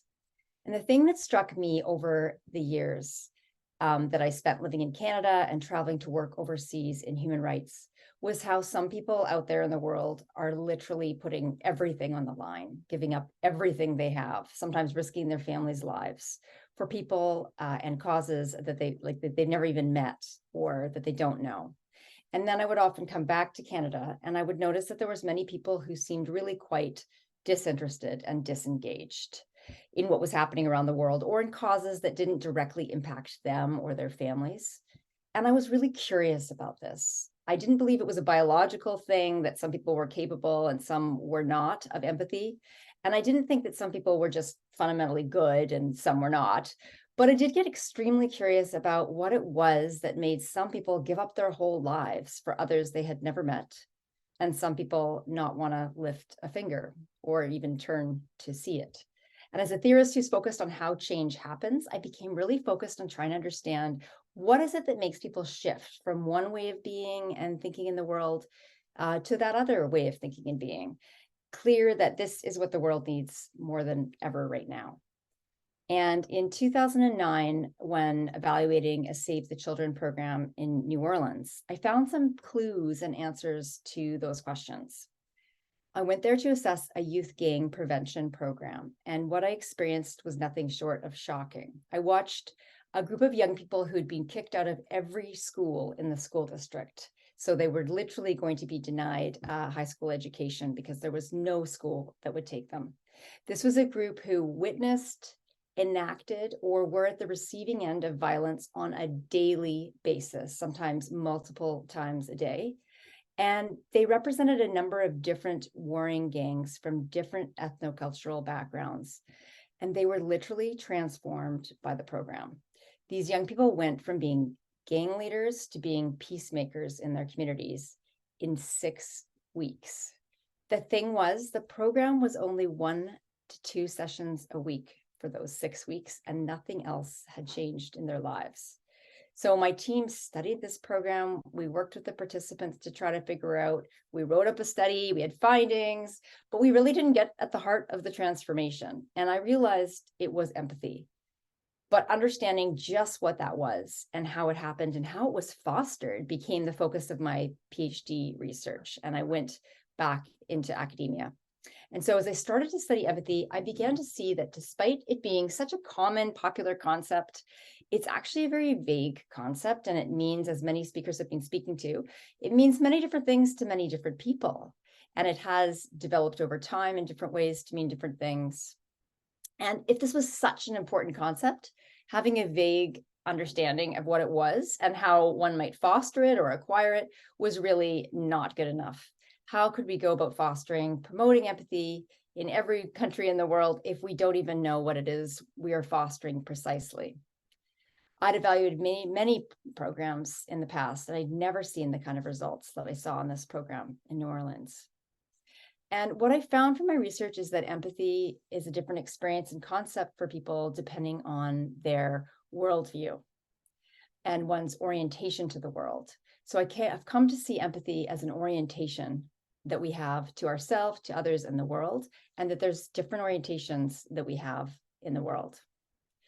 Now, at this distinct moment in the world, I think it's fair to observe, and I am of the belief that we have two very distinct worldviews or ways of thinking and being at play, which, despite being radically different, are coexisting at the moment. An individualistic, egocentric, us-them way of thinking and being, and a deeply relational way of thinking and being that's based in the concept that we're not individuals, but we're inherently connected and relational beings. And this worldview is also deeply ecocentric, seeing our interconnection is not just with people, but also with all of life forms, recognizing I don't even take a single breath right now without a relationship with nature and the more than human. And in this work, I draw a lot from Indigenous theory and Indigenous knowledge systems. And what I came to see is that it wasn't just that the youth gang leaders in New Orleans had lacked in empathy one day and gained it the next. It is that they had shifted from an egocentric, individualistic, us-them way of thinking and being to a deeply relational, interconnected, and ecocentric way of thinking and being. And this led to not only a different kind of empathy, it led to a different experience of empathy in what I observed that enabled the kind of transformative change that these young people experienced. And this led me to creating two different typologies of empathy. This is the first, and it's a distinction between an individualistic form of empathy and a relational form of empathy. So what I call respectively passive empathy and transformative empathy. So in the first of these, passive empathy is what my colleague Gavin Fairburn calls a cozy armchair version of empathy. It's an individualist conception of empathy as an individual skill or trait, where it's believed that it's possible to imagine what it's like to stand in another's shoes. And this form of empathy is necessarily restricted to empathizing with those one feels some proximity or relatability with. And the empathizer is the one who decides who they will extend the empathy to. This form of empathy, imagining what it's like to be in another's shoes, necessarily entails, at least to some degree, a projection of the self onto the other. And it's actually more related to Aristotle's definition of pity, which is care for the other based on fear for the self, based on a line of questioning, what if that happened to me? So, however, most importantly, in doing so, this form of empathy, I argue, doesn't actually need the other to be there as an individualist definition. Indeed, how could they be there if you're standing in their shoes? In contrast, a transformative empathy has a very different starting point. This form of empathy is based on the concept that we're not discrete individuals, but we're inherently relational beings, interconnected no matter how distant we might seem. And this form of empathy doesn't believe it's possible to ever stand fully in another's shoes, but that one can engage in deep listening, witnessing the other whilst withholding judgment. And as such, it's an ongoing, unending process of orienting and relating and opening up to the other, of being led by the foreign, as Edith Stein writes about it so many years ago. And this type of empathy, as its starting point, is a self-reflection and looking at one's own shoes, and then striving to understand how one's own shoes are connected to the shoes of the other. And so when I kept going back to the experience of the youth in New Orleans, I kept seeing that this is the shift that seemed to happen to them. And I think one really interesting thing to notice about it was how it was a shift of an orientation, and it was more like a shift, a turning of the gaze. It was sort of an instantaneous thing, which really has led me into a line of work I'm doing now, which is to explore how this shift of orientation is already always available to every being.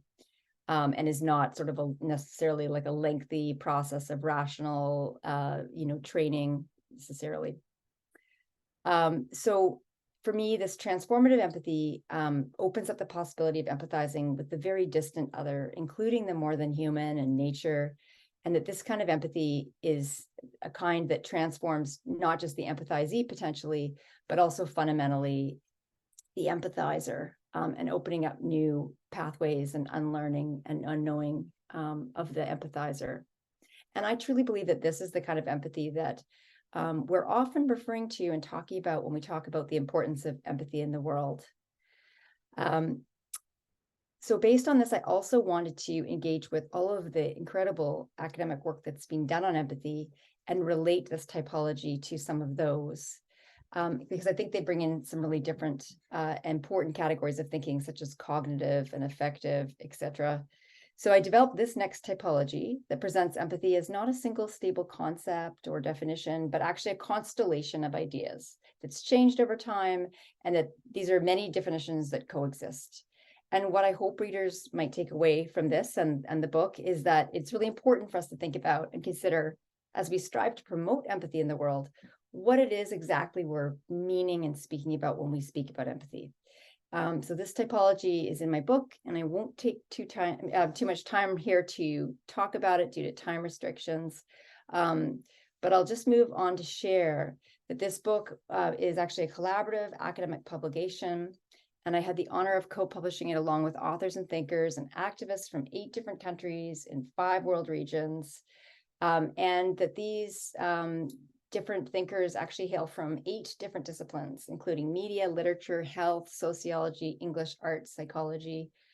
And we met 2 times at the global conferences on empathy where we each discussed our ideas. And so, reflective of my case for a transformative relational empathy, I think this is a real strength of this book, that it is itself the result of a relational process of engagement. So I welcome you or any of the other individuals watching to stay in touch, and I look forward to following up and being in touch with many of you. I've really enjoyed the presentations today immensely, and I'm excited to connect with many of you to hopefully continue conversations.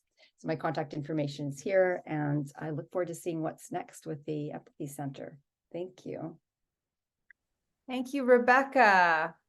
Wow. 10 really wide variety perspectives of empathy, and yet everybody, you can sense sort of the deep passion for pursuing more empathy in the world. So thank you, Rebeccah, and thank you, everyone. I'm going to pass the baton back to Edwin and Kara, who are going to share what's coming next with the empathy circles.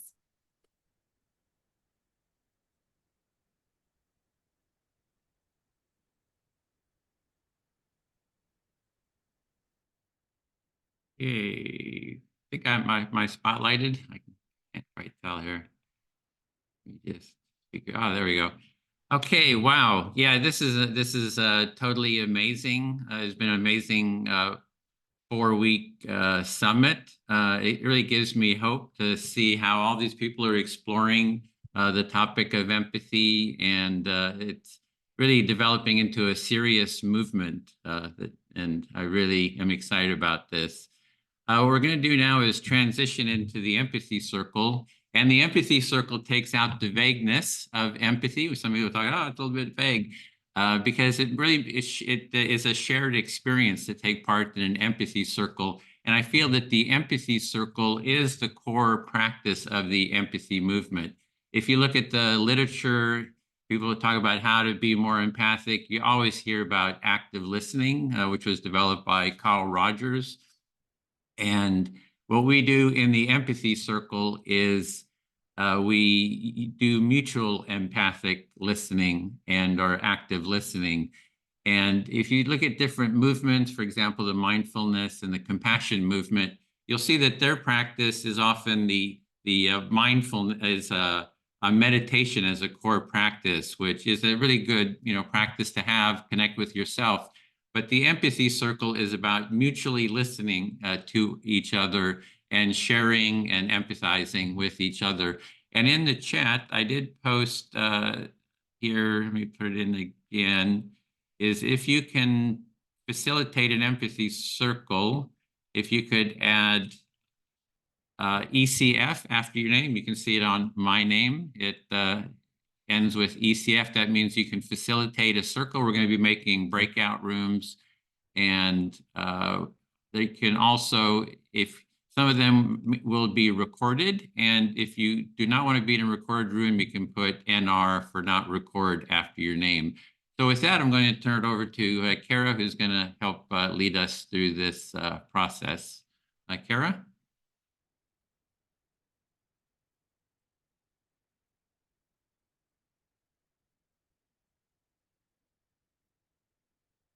There you are. There we go. And I'm unmuted. Hey, finding all of the buttons. Good job, me. You guys, this was amazing. Literally, all of you are so incredible. And everybody who came to participate and experience these incredible speakers, right? Okay, so now we get to my favorite part, which is the empathy circle. My experience with empathy circles is that I now use them almost every single day of my life consistently. It is one of the greatest hacks I have ever experienced.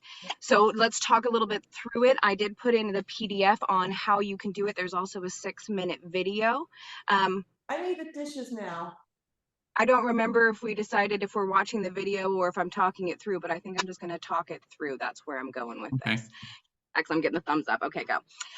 So it's really, the description is within its name. It's a circular practice. There's going to be an active speaker. The speaker is going to speak 3 to 4 minutes, but in 1 to 2 thoughts, right? So I'm going to share a little thought, and then I'm going to pause because there's an active listener who's then going to reflect what the active speaker just said. And we're going to go back and forth in that process, speaking, reflecting for 3 to 4 minutes. And then the listener gets to become the speaker, and they choose another listener, and the process repeats again. So the speaker will say 2 or 3 thoughts and pause, so the active listener can reflect back what is going on. And then they'll say 3 or 4 more thoughts and then pause so they can get the reflection back. And at the end of that time, then the listener will then pick the next speaker, and around we go. When the time comes, when you are in the rooms, you may see a couple of signs pop up. So if the time is up, you'll see this time sign. That does not mean that you have to shut down what you are saying and that's it, that's all you got. No, finish your thought, get your reflection, say that you have been fully heard, and then move on to the next round. You also might see a pause sign come up. This is not a judgment. This is just a reminder that we want to pause for that reflection so that the other person can reflect what they heard. As the listener or as the speaker, you're also allowed to ask for what you need. As the speaker, if you need to repeat what you said again to have a better reflection, do that. If you are the listener and you're like, hey, hold on, can I reflect that? Do that also. Absolutely. The way that we know that it has gone well is at the end of the time, when we've gotten that final reflection, the speaker will say, I feel heard, all the way up to I feel fully heard, and then we can move on to the next. Edwin, did I miss anything? I think you got it.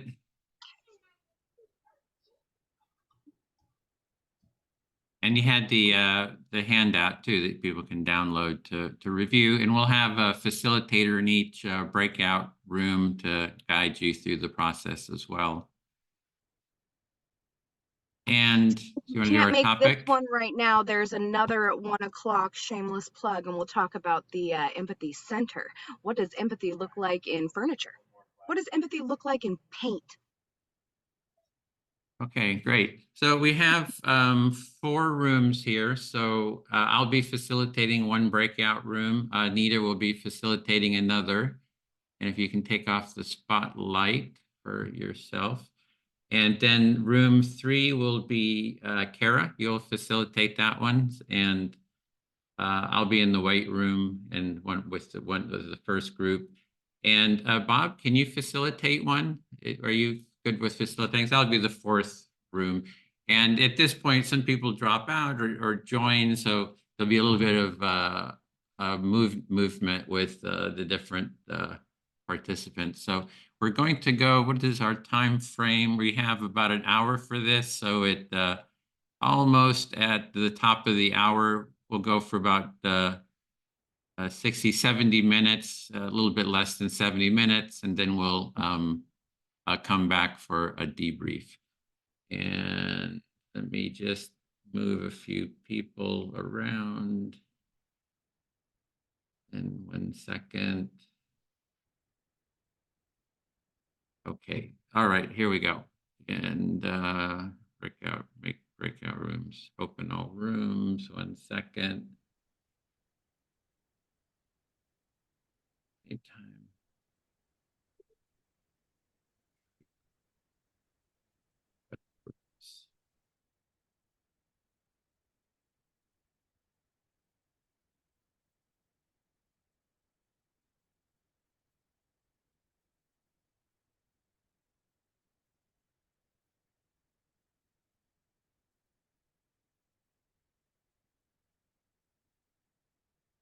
Okay, so we have 3. Bill. Okay. Oh, I forgot to mention the topic. I did think we did put it in, and let me bring one other person.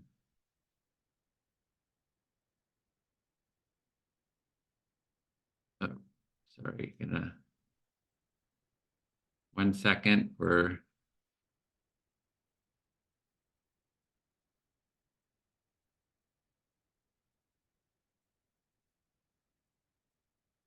Okay. Got a bunch of breakout. Sorry for there's a lot of little buttons to push. There we go. Breakout rooms. And I want to get one more person in here. Gonna move them to here.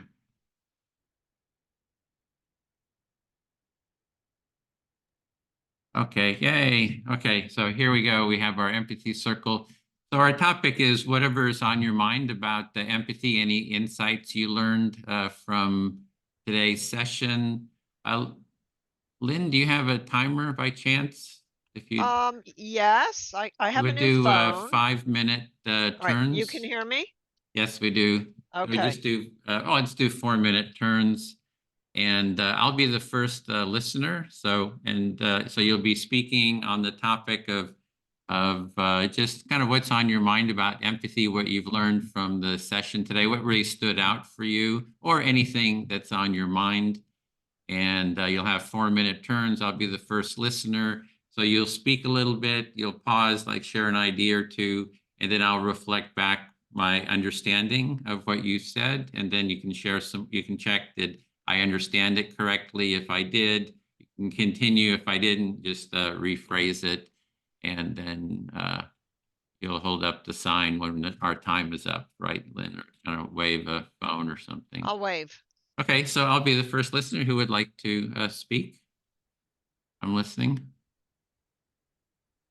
I don't necessarily want to go first, but I do have to say I have to leave in a couple minutes to just go okay. kid. So I'm not trying to ditch out. I've just never done an empathy circle before. So I just really wanted to see what it was about. Great. And So let me reflect back what I'm hearing.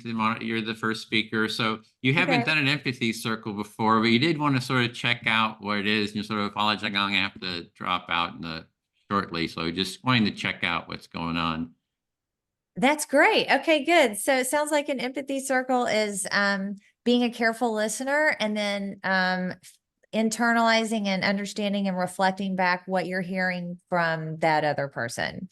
Yeah, so you're sort of describing what you see the empathy circle be, and you're sort of noticing it's about speaking and the person reflecting back what they're hearing, being a better listener.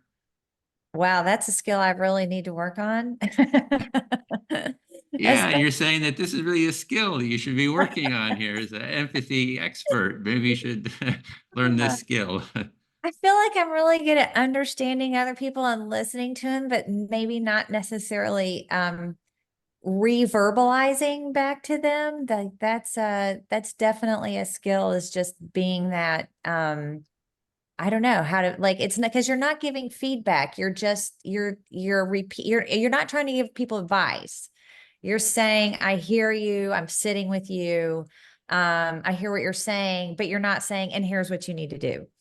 So you're a good listener, but you see, this could be a good practice to do where you're not giving someone advice. You're just listening, saying, I'm here with you. And so you're sort of curious. I'm maybe feeling a bit of curiosity about this process. Yeah, definitely. Curiosity and fear. So no, I'm just kidding. So a little bit of curiosity and fear. You're kidding, but maybe you're not kidding. Definitely. It's like, oh wow, this could be a challenge, but it's good to learn new skills. So if you're gonna have one of these later on, I would love to join, but unfortunately I have to go pick up my kid right now. And so I have another one here wandering around. I gotta go drop her off and pick up the other one. So okay, so you're saying that if we're doing one of these later on, you would join, but right now you've got to go pick up your kid. And we do have one at 1 p.m. Pacific time in the same space. So that's in a couple hours. So all right, sounds good. Well, thank you. Hop on in.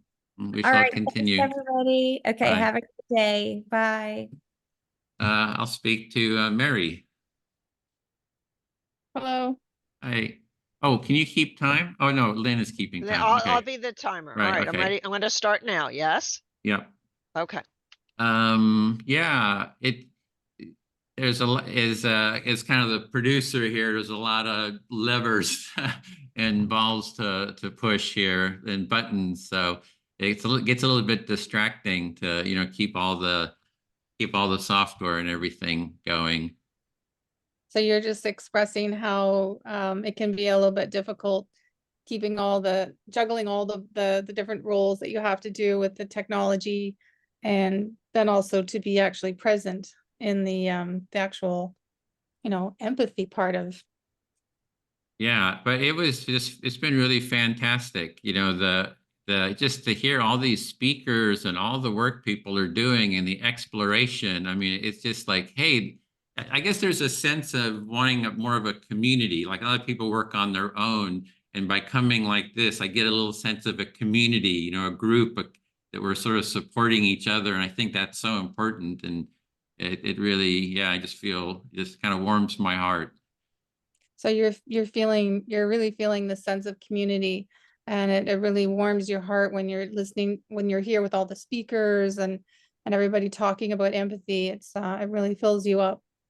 Yeah, and I didn't even talk about the center here. Behind me is actually the new Empathy Center, which I'm managing and setting up. So I don't know if Heidi knows about it, but my brother bought this property and asked me to manage it. And we're making the Empathy Center here in Santa Barbara.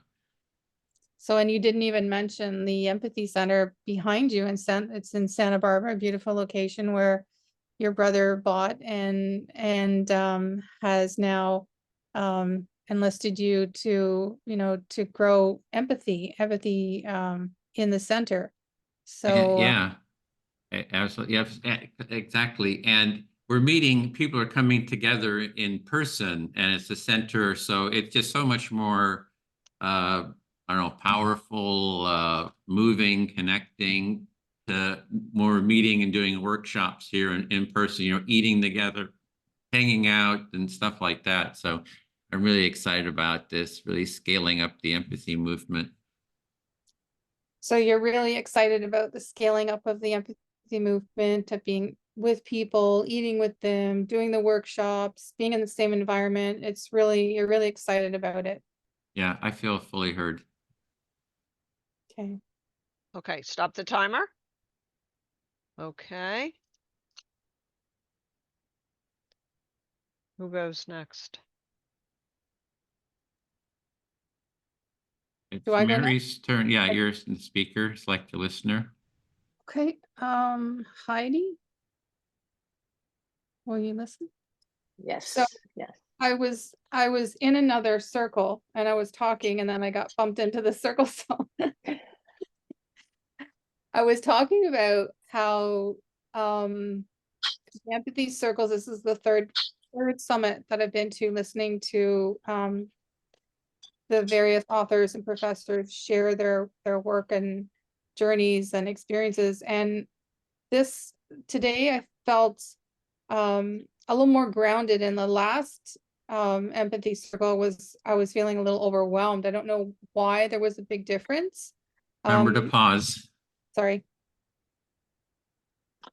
So I'm hearing you say that you're perhaps slightly discombobulated because you were kicked out of one empathy circle and into another.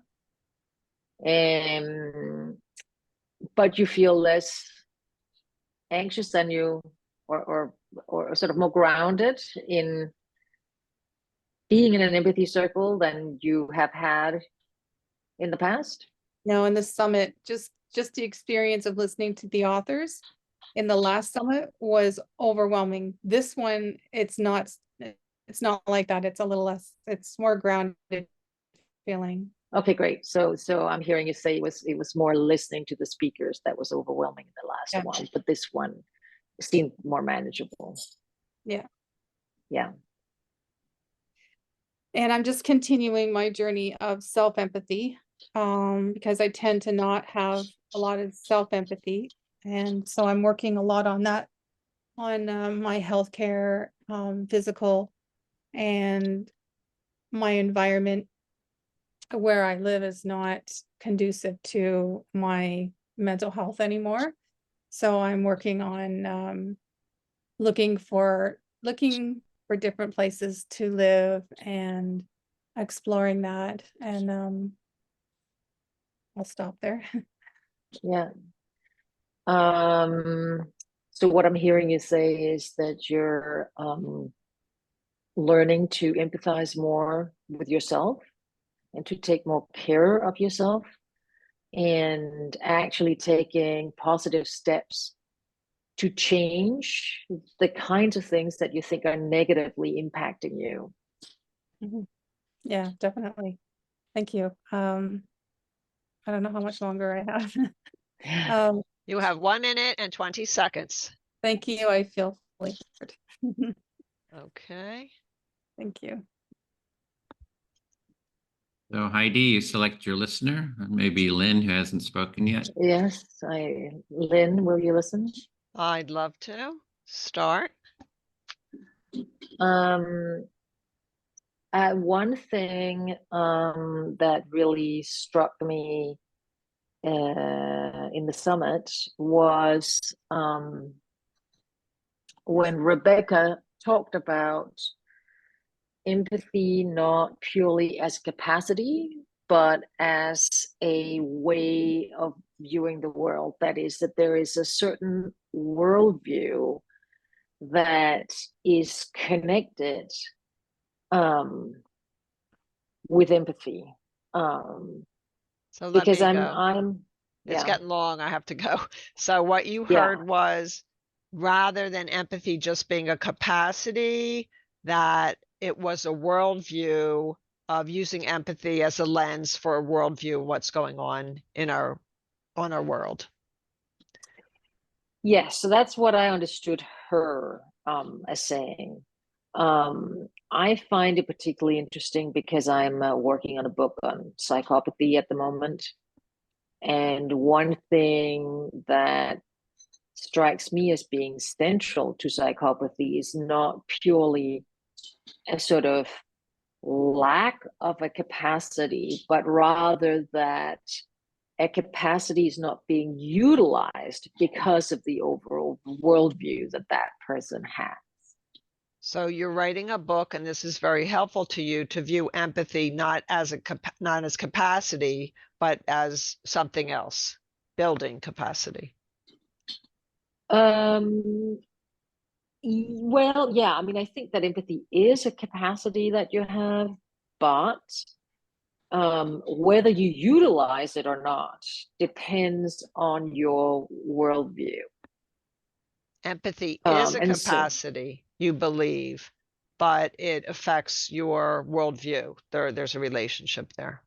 I think there's a really tight relationship. And it was interesting to hear somebody else talking about it and making the sort of distinction that she did. It was really interesting for you to hear somebody else talk about this relationship between empathy and worldview. Yes. And I think it's great that Edwin and Anita has brought us together so we can learn more about other people who are working on empathy, because it can be a little overwhelming if you look into it, particularly if you look into it outside your own field. There's sort of an explosion, right, of empathy books, and you only have that much time and that many resources. So I think this has just been a great event. So there has been an explosion in interest in empathy, and you're really grateful to Anita and Edwin for the Empathy Summit. It's helpful to help us explore empathy, all of us. Yes, and to open up the possibility of community across interdisciplinary boundaries. And you're very interested in exploring empathy in a interdisciplinary way past the boundaries we have, just exploring it more. So there are 6 seconds left. So have you felt heard? I feel fully heard. Great.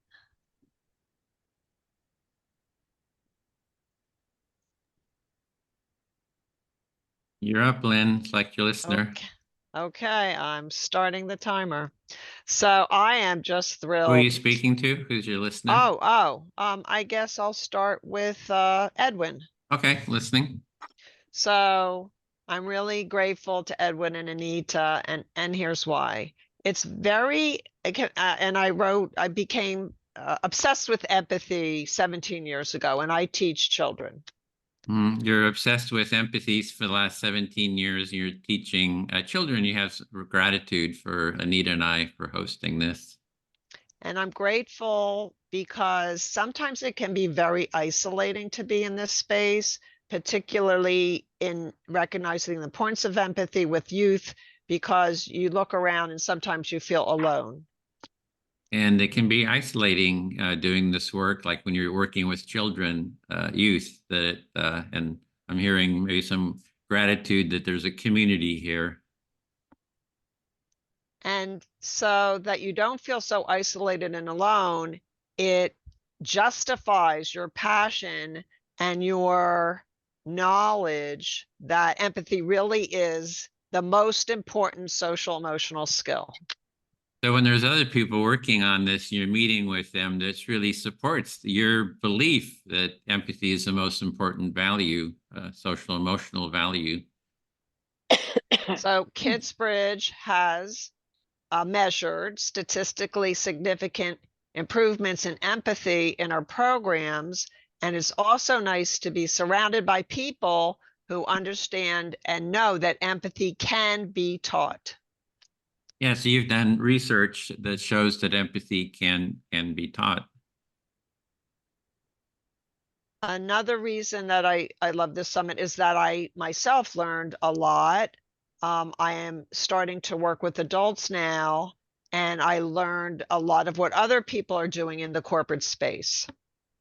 And you like learning about how other people are working in the corporate space with empathy. Sounds like you're going to expand your work. So for working now, branching off to work with adults, there were many speakers that also expanded my worldview and had systems and approaches which will strengthen my ability to help adults with self-empathy and empathy for others. So just hearing all the other speakers has expanded your palette of empathy understanding into how to use it with adults and in other ways. The other thing I found interesting is the empathy community that you created for us in the summit. Still, everybody has a different definition for empathy and passive empathy and empathetic change. And I think it's something that maybe we could work on in the future, common definitions of empathy and empathic action. Yeah, that people still have all these different definitions of empathy, and you'd really like to work together to get some standardized definitions. And the last thing I want to say is that I'm just really excited about your Empathy Center, how perfect it's in Santa Barbara, and it's just really important work that you're doing, Edwin. Yeah, you're excited about the Empathy Center here in Santa Barbara. Sounds like you have some warm feelings towards Santa Barbara. I feel heard. Okay, thanks. I'll speak to Heidi. Yeah, in terms of definitions, what I've been trying to do with definitions of empathy is to look at it within the context of the empathy circle, to define it within the context of what's happening here in the empathy circle. So I hear you say that the way you think about empathy is in terms of how it works in the empathy circle. Yeah, to be able to define it and to point out what is happening in the empathy circle. So sometimes the definition gets a bit abstract, but if we can say, where in the empathy circle do you see empathy happening, and then be able to clearly point to it, I think that helps make it more concrete. Right. So you're you think the best way to make empathy, the definition of empathy, more concrete, as opposed to very abstract, is to localize it precisely within the interaction within the empathy circle. Exactly. Yeah. And so in terms of I think you're moving towards empathy being a way of being, a worldview, that there's a really good paper by Carl Rogers. He says, empathic and unappreciated way of being.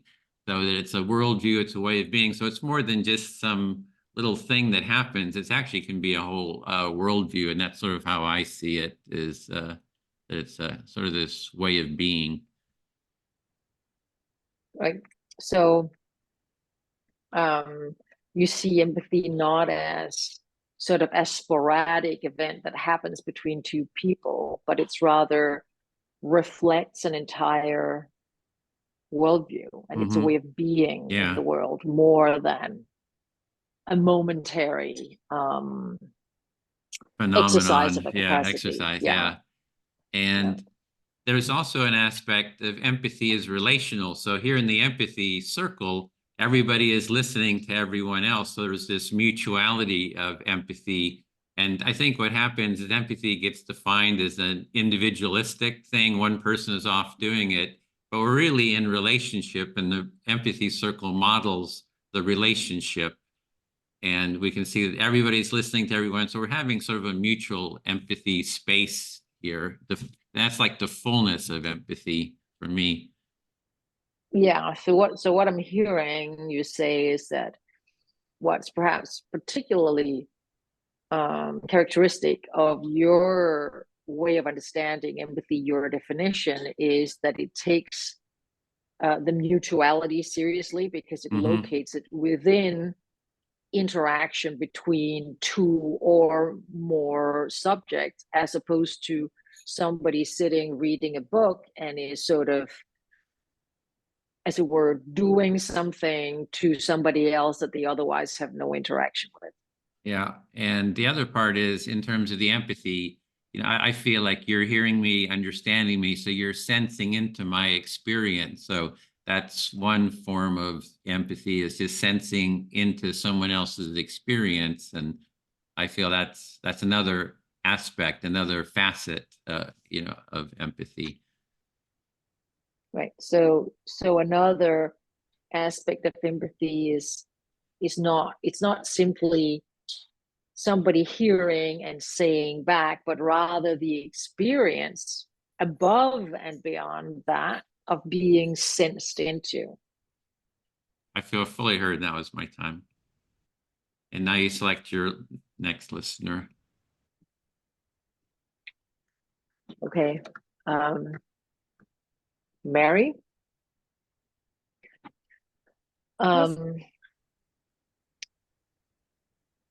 Yeah, I thought it was very interesting, this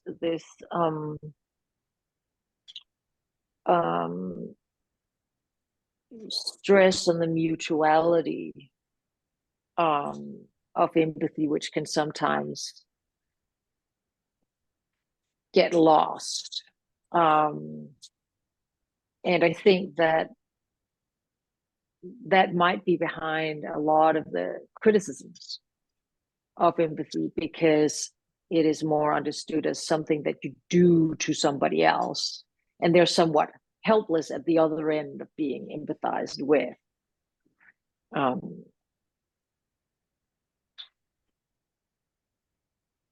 So what you're thinking about is how the relationship between two people expressing empathy can be criticized, and there can be like a loss of understanding of what empathy is. And so so you're thinking about that part of empathy. Did I get it all? I think I might have missed something there. No, I think that's right. Yeah. I mean, I think there's also, I mean, I think that there are so many ways of empathizing with others, right? I think we do a lot of empathizing, which is just me sitting in my room reading, for instance, the newspaper, or reading a novel, or somebody tells me about something that has happened to a friend or something like that, right? Where really the person that you're empathizing with is not present. And so there's no chance of checking in to see whether you got it right, and so forth and so on, right? But I think one concern is that when we decide that one way of as it were, doing empathy is the way, right? Then the other ways, as it become overshadowed. So you're just thinking about empathy and in the way of how such as when you're in your room, you're reading a novel, you're reading the newspaper, and it's just you and that object, and you're not really having any kind of feedback.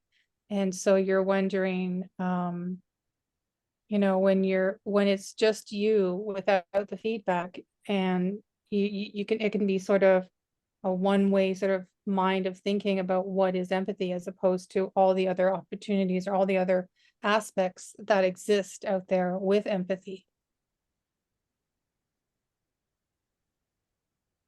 Yes, I mean, I think that what I was sort of advocating is a more ecumenical approach to empathy, right? There are many ways of doing it, and it's not clear that one way is necessarily more important than other ways. But I think maybe particularly as academics, we may have a tendency to privilege the one where you're sitting in the room and, as it were, doing it to others, because we're sitting with our books and we're sitting with our papers and we're sort of not really interacting with anybody at that time, right?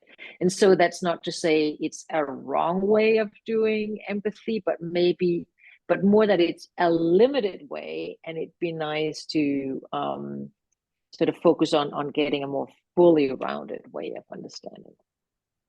So you're reflecting back to how, for you being an academic and just knowing academics in the academic world, you tend to be more bookish and one-to-one, and not really engaging with a lot of other people in society, or even in your prospective colleagues. So you're feeling like you're not getting enough of the complexity of what empathy truly can be for others and for yourself. And you feel that you want it to be more ecumenical. Yes. That was the time too. Did No, you feel heard, or was that enough? I feel heard. I feel Okay. heard, yes.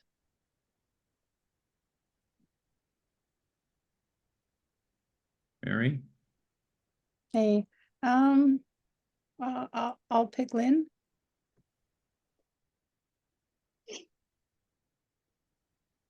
Hi, Lynn. Yeah, so yeah, this empathy summit, I felt that I heard a lot of the professors and the authors talking about their communities, or the communities they've been in touch with, and or personally have experienced empathy through.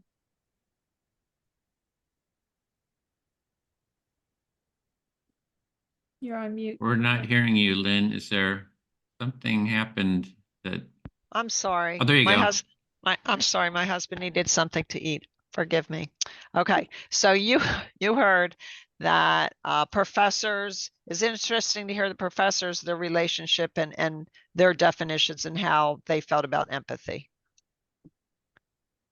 Yeah, and it was very moving. And so, I mean, my personal experience, I'm very empathic. I've been empathic since I was very young, and but I tend to care more about others than myself, and that's I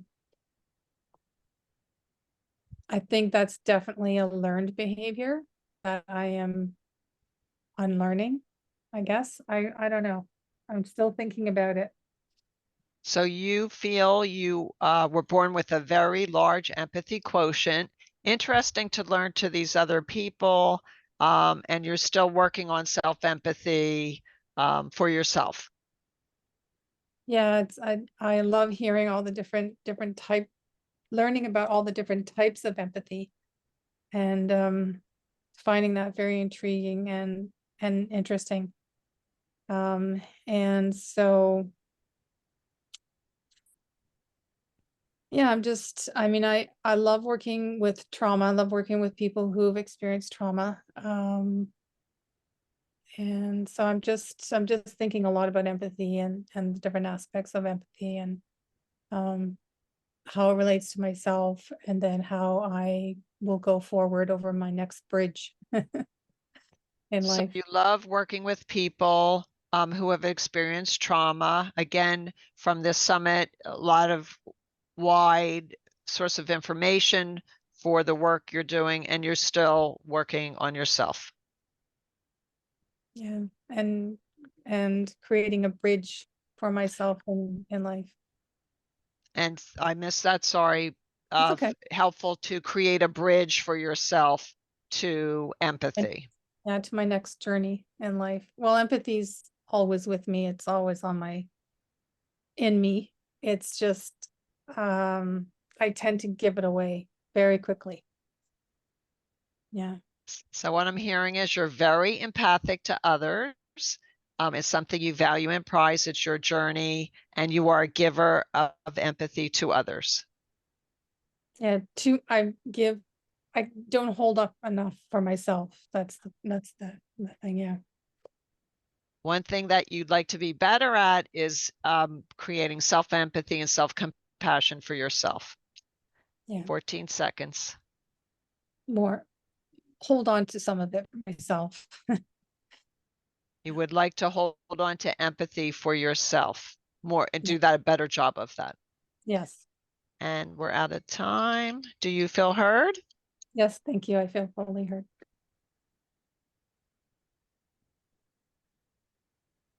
Okay. My turn, Edwin, to speak? Oh, no, Mary has to pick. No, Well, I you. pick a listener. I pick a listener. Okay, I'll pick Heidi. Heidi, are you ready to listen? Okay, I'm starting I'm the ready. timer. So I'm going to sort of, because I felt some of the things Mary expressed. I'm also empathetic, maybe too empathetic. And I also would like to do a better job of self-empathy and self-compassion. So what I'm hearing is that what Mary talked about really resonated with you, because you too are very empathic, and you experience yourself as maybe being too empathic at times to your own detriment, and you would like to be better at regulating that. So I am really appreciative of the summit, because I got some new ideas on how I can be better at taking care of myself first before I take care of others. You felt you learned a lot during the Empathy Summit. One of the things that you learned that was particularly important for you was ways in which you can learn to take better care of yourself first before you take care of others. So one of the things that particularly resonated with me was Katharine Manning, who said that she meditates every morning.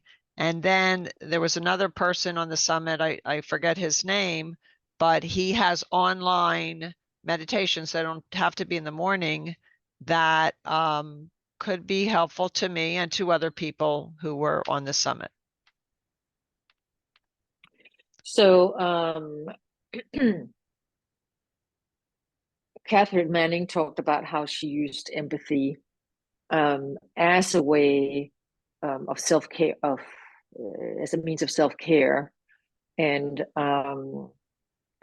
another person who was on the summit mentioned that he was offering, I think, meditation, and you thought, that's great. I might use that as a tool for self-care. So I was so impressed with these morning meditations that I sent the link to my kids who is not stressed, right? So that maybe they would also consider this as a fresh new way for self-care and a way to start the day? You sent that link to your kids in the hope that they would find it helpful in regulating their stress and giving them a good start to the day. Thank you. So the last thing I would like to reflect on is new ideas on gratitude. And I forget the speaker for that, whose book that was. It might have been Katharine again. I didn't write it down, but that another self-empathy, self-care activity might be writing down what you're grateful for, what you're grateful every morning, and gratefulness really intertwines with empathy. So I'm going to start thinking about gratitude's intersection with self-empathy and self-compassion. Right. So another lesson that you took away from the summit was the importance and the potential of gratitude, namely writing down in the morning what you're grateful for, and what you would like to do more is to reflect on the connection between gratitude and empathy. So I feel very heard, and my time is up.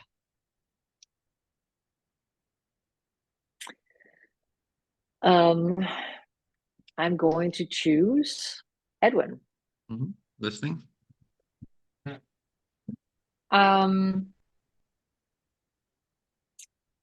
I guess what this previous conversation made me think was that I would be interested in exploring moving on in the empathy circle, namely of asking into what people are, the kinds of expressions that they're using and what they're thinking about, because I felt people were saying things, it was reflected back correctly, but without my necessarily understanding better why they were saying the things that they were saying. So you, in the empathy circle, you're hearing people that's being reflected back well, but there's not an understanding of what's behind what they're saying. Yeah. And you would like a sense, some way of getting deeper into what's going on behind what they're saying. Yes. So I mean, I don't mean all the time, but some of the time people are saying things that I'm curious about. And not all the time, but just sometimes you're curious about something, you like the opportunity to kind of dig deeper, maybe. Right. Yeah. So for instance, Mary said when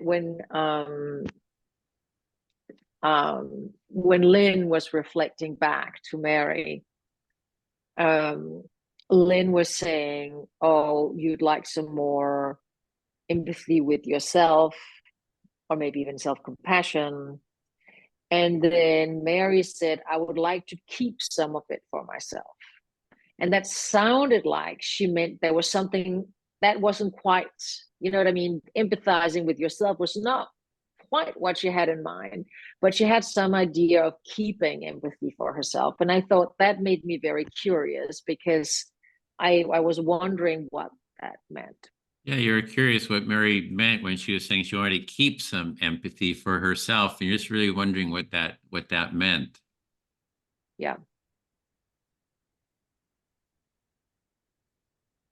Yes, because it's in a way sort of the way that I think about empathy. It's an interesting, you're keeping empathy for yourself, but it doesn't mean empathizing with yourself. That's very puzzling to me. And so I would be really curious to hear, you know, what Mary meant by that. Yeah, it's puzzling to you, like what Mary meant by that, like, and you just would really love to hear what she means by it. It's not quite making sense, maybe, for you, or just. Yes. And so the idea is not like, oh, well, according to my empathy, Mary said something that didn't make sense, but rather, oh, there is something I feel like Mary was trying to express, that the way that she was expressing it you know what I mean, didn't go Mhm. into my head the right way. Yeah, you want to be open to So, really yeah. understand what Mary is meaning Yeah. by it, because it didn't fit with what you're understanding, and you just like to find what that piece is to make it fit. Exactly. I feel very heard. Okay, I'll speak to Mary. Yeah, so the topic there, I think, is self-empathy. So again, I want to bring self-empathy into the circle. Like, where is the self-empathy going on here in the empathy circle? So I thought I'd kind of explore that. So you're thinking about self-empathy, and you're thinking about the empathy circle that we're in right now. And where is the self-empathy in the circle? And you'd like to, And yeah, the self-empathy for me is we're all sensing into our own experience, our own feelings. We're all noticing what's going on inside of us, any anxiety, any questions, any curiosity, any feelings that are in us ourselves. We're constantly sensing into that. And that for me is self-empathy, that's sensing into. so your understanding of self-empathy is that we're talking, we're listening, and we're sensing into our feelings, our emotions, whatever might be going on for us in the circle. And that's how you understand self-empathy to be, that we're aware of our feelings, we're aware of ourselves, our expressions. And when you listen to me, I kind of have the floor here in the empathy circle, and it gives everyone's attention is on me, sensing into what's going on in my in me, and I'm sharing that. So by you listening to me, I'm able to sense into my own experience more deeply, and having it reflected also adds to as a support for me feeling into my own self, my own feelings. So how you understand the self-empathy in the circle, how it works is that you have the stage and people are focusing on what you're saying.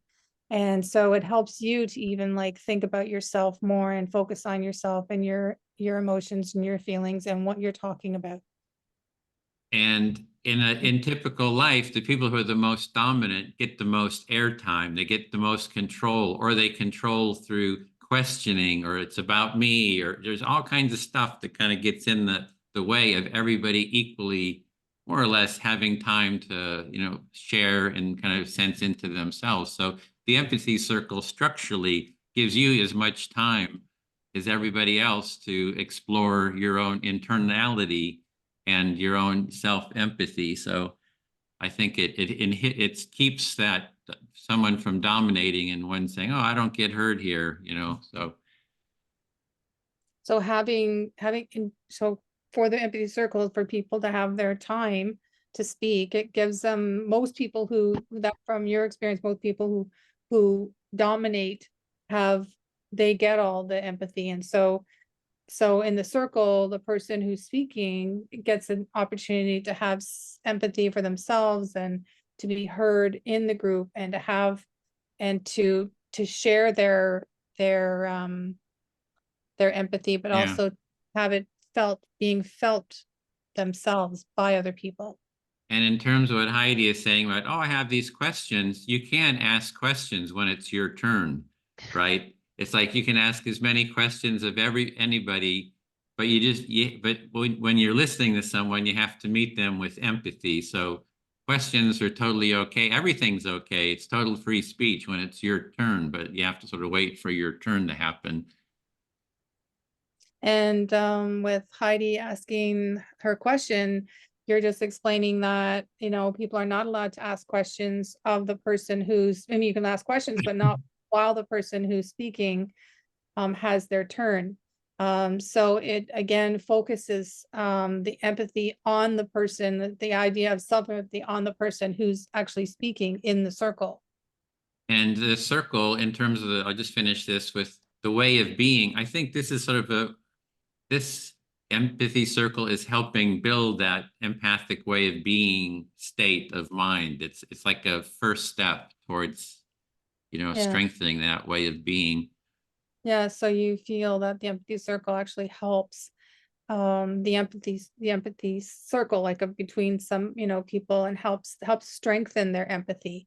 That's That way of being, the worldview. I think it's strengthening that as an exercise. Yeah. So it's strengthening the world view, the being, personal being, with ourselves. Yeah, I feel heard. Thank you. So I'm gonna I'll pick Heidi.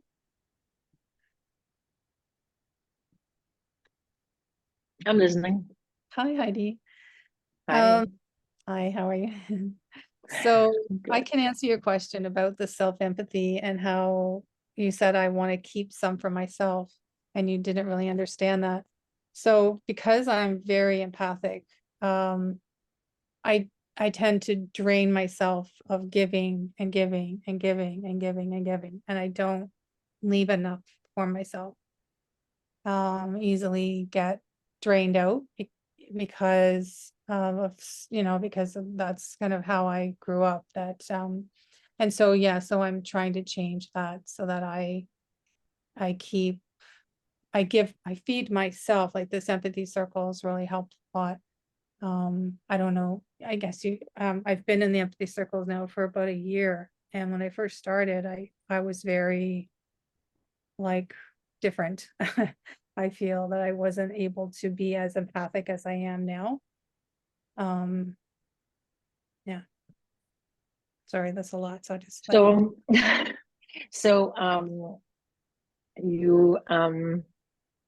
you wanted to answer my question as to understanding what you meant by holding on to some of the empathy. And what I heard you say was that you understood empathy as involving a lot of giving, but because giving is at least in one day, a limited resource, you were feeling you were giving it all away and there was no more giving left at the end of the day to give to yourself. But through the empathy circles, you've learned something new and transformative about empathy so that you feel like you do it better now. Is that right? And you feel maybe heard more as well? Yeah, there's it's been a transformation. It's been a transformation in being heard and hearing, and also through hearing other people. It's not just speaking, but it's also sharing, listening to other people as well. So I mean, I can give you an example. I worked in a very violent environment for 22 years, an extremely violent environment. And I was giving so much to try and, quell the angers of other people. And my own voice wasn't being heard. Like I wasn't listening to my own voice. It was overshadowed by the environment that I was in. So this environment, this empathic circle, is a very supportive, giving, like it's a completely different type of experience. So what I'm hearing you say is that what is transformative about the empathy circle is not just that you're being heard, it's also hearing other people and maybe also hearing them being heard. And that really contrasts with your own experience of working in an extremely violent environment where you were doing everything you could to quell the anger of the people around you, but where you felt that you weren't being heard and you weren't even hearing yourself either. Yeah, that's great. I feel fully heard.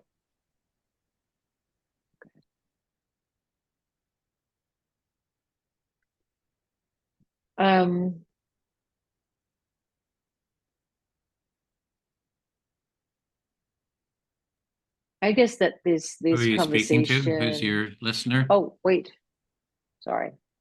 Um,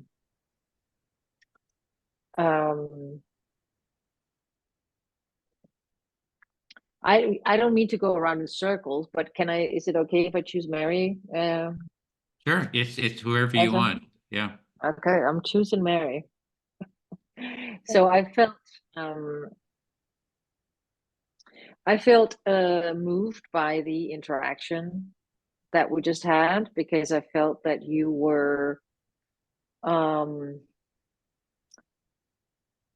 trusting enough in me to say something more personal about your life, and trusting me with that information, and I feel grateful for that. So you are feeling moved by our conversation, that you feel that you feel that I trusted you with personal information, and you feel grateful for that. Yes, I do think it's a privilege when other people are willing to open up and talk about things that really touch them and move them, as opposed to many of the superficial things that we often spend time talking about. And I think, obviously sometimes we need to talk about superficial things because we can't talk about deep things all the time. But I think much of the time, I think we do it because we're afraid or concerned, either afraid of how the other person will react, or because we're concerned about not being heard, I think. And there's nothing worse than not being heard when you're actually saying something that matters to you. So you are expressing your feeling that you're grateful for my sharing, and that you can understand how difficult it is for people to share deep emotional feelings, that you take a risk when you do that, and that a lot of people are very superficial because of that, because of the fear of how they will be accepted or how they will be received in the share. Yeah. I mean, I feel personally that I've had issues with a family member who tends to be very distracted, and would not, when I would be confiding something that really mattered to me, she was maybe off peeling potatoes or looking out the window or something like that. And I thought it was really interesting how hurtful that was. It's much more hurtful than somebody saying something, reacting to you or something like that, right? It's the just feeling of that what really matters to you matters so little to another person that they can't even focus on it or hear it. And that, I think, has created a lot of problems, that I find it very difficult to talk about anything deep with her now, which is something that I struggle with now.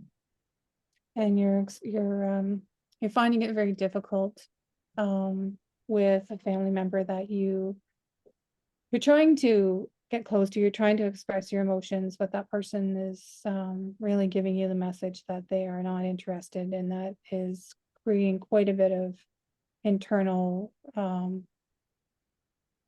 a lot of internal turmoil for you, because to even feel like you can share with that person anymore, because they're so closed off, or it seems that they're so closed off from you when you do try to share, and it's very hurtful to you.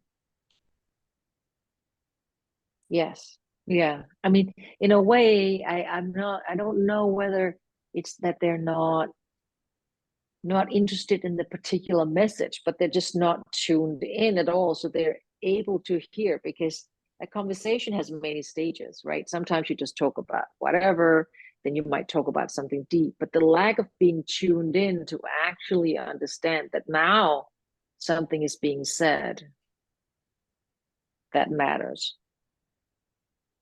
Even if it's being said in a way that one would assume anybody could understand that it matters.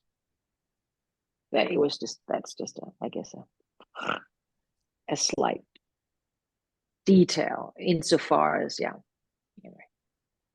So you're just really feeling that that person really is not, it's not there emotionally for you. They're hearing the words, they're hearing the conversation, the different parts of the conversation. You feel like they're maybe there, but then all of a sudden at this one particular moment when it really matters, you realize they're really not there, and it feels like it's kind of like they're dropping the ball on you as far as like the engagement, the conversation, or having the empathy for you at that moment. It's just not there, and it's very hurtful. That's time, Yes. ladies. I feel very heard. Do we still have more time? Yeah, we have 12 minutes. Yeah, I'm gonna choose you, Edwin. Listening. Or I can give up my time to somebody else. Maybe I'll give up my time to you, Edwin. So yeah, you can just say you feel fully heard, and then feel it's my fully turn. heard. Okay. Yeah, I'll speak to Lynn. Yeah, really enjoying hearing the conversation. And again, in terms of self-empathy, I think that if Heidi's friend was in the family member was in the empathy circle, Heidi would feel more heard. Bring your friend into the empathy circle, or your relative. So Edwin is enjoying the conversation, and he thinks Heidi's friend could learn a lot by joining the empathy circle. Yeah, I would like to, our goal at the center is to teach every person in the world how to take part in an empathy circle and be able to facilitate one. And they're very good for family situations because family members often don't listen to each other. Yeah. So with a smile on his face, Edwin would like empathy circles to travel the world and help people with communication because they have benefits. Yeah. And again, as the definition, like there was one criticism, the Against Empathy book, for example, is a criticism of empathy. And I tried for 5 years to get Paul Bloom, the author, into an empathy circle to discuss. So I could, when he wrote his first article, I said, Paul, come, I want to empathize with your criticisms of empathy. And he said, I don't have time. So Edwin has tried to get Professor Paul Bloom from Yale in a conversation to discuss empathy, and Paul Bloom has said to him he doesn't have the time. He's not interested. Exactly. And what his criticism of empathy is if he gives an explanation, Lynn, if you're my therapist and I come to you and I'm like all angry, I'm pissed off at the world is terrible, and that you would meet me with sort of the same feeling. You say, I'm pissed off and angry at empathy, at the world. And so he's kind of calling empathy sort of this emotional contagion or state matching. And you can see in the empathy circle, it's like if you're my listener, you wouldn't be listening, right? You would stop listening to me. So we can sort of role play the dynamics that he's talking about. And so actually the criticism he has is, I would agree that's a problem. The thing is it's not what I call empathy. So Edwin doesn't feel that Paul Bloom really understands empathy. He doesn't understand its definition. He's likening it to empathy, emotional contagion, which is not true. And he's upset because he's trying to communicate with this person, and this person has not the right conceptions and is not interested in having a conversation with Edwin about this very important issue to him. It's if I were to talk to him, I'd say, you know, I actually agree that the phenomenon you're describing is negative, has a lot of negative consequences. And I say the reason it has negative consequences is because it actually blocks empathy. The thing he's calling empathy is actually a block to empathy. So So Edwin thinks what Paul Bloom is calling empathy is really not empathy. And so he's not able to have a communication with him because his definition, his assumptions about empathy are really not empathy. in my view, and we could role play it too. So that's again where the empathy circle, I think, could come in handy for defining empathy. So you can experience it. We could do a little role play, you know, and you can see, you know, if Lynn, you're getting all upset, if I role play getting upset, I could feel you don't really hear me, you know, so you can kind of tap into the felt experience. So anyway, I guess I'm making the case for anyone watching the empathy for the empathy circle. I'm making the case for the empathy circle here. So Edwin just made a good case for empathy circles and empathy, and reflecting how this empathy circle and others really help us, you know, connect and positive things, not what Professor Bloom says. Right. Yeah. And Paul, if you're watching this, come do an empathy circle here. It's an open invitation. So yeah. Do you feel heard? Yeah, I feel fully heard. Thanks. Thank you for that. Okay. Okay. So my turn. We have 10 minutes. Okay. I'm About gonna 7 minutes. 7 minutes. Okay. So we have time for really one more. Okay, so I'm gonna do, I think I'll do 3 minutes and then maybe someone else can sum us up, maybe do a summary. Would that be okay? Sounds good. Okay, so I'm gonna go 3 minutes and then I'll have Mary, you wanna listen to me? 3 minutes. So I am so happy to hear Edwin talk about Professor Paul Bloom because he really pisses me off. Like, why isn't he here at the summit? I think he's a contrarian to make money. And I wrote about him in my book. I said, come visit the Kidsbridge Center where we're teaching empathy. And of course, he hasn't responded either. So you're upset with Paul Bloom for not, you're happy with Edwin for mentioning Paul Bloom and his misunderstandings of empathy, and that you would like him to come to the Empathy Center so that he could see for himself the actual work that's being done, and maybe he'd change his mind. So I'm going to pivot now to what I just watched with you and Heidi, and I'm just so impressed with the fabric of the empathy circle that you could say something, Mary, and then Heidi was curious and wanted to learn more. And in the process, you established a relationship of being vulnerable and caring about each other. So you're pivoting now to the interaction between myself and Heidi, and you're impressed at how the empathy circle was able, and within the empathy circle, we were able to create, have a feeling of vulnerability, and establishing a relationship around our experiences of empathy or lack of empathy. And what I watched is then also now Heidi, trusting this space, felt comfortable to share a person in her life who was bugging her and not empathetic. And it was just, it's really heartwarming to see that, and this is Edwin's conception, you can create a safe sharing space. And so to go along with Edwin's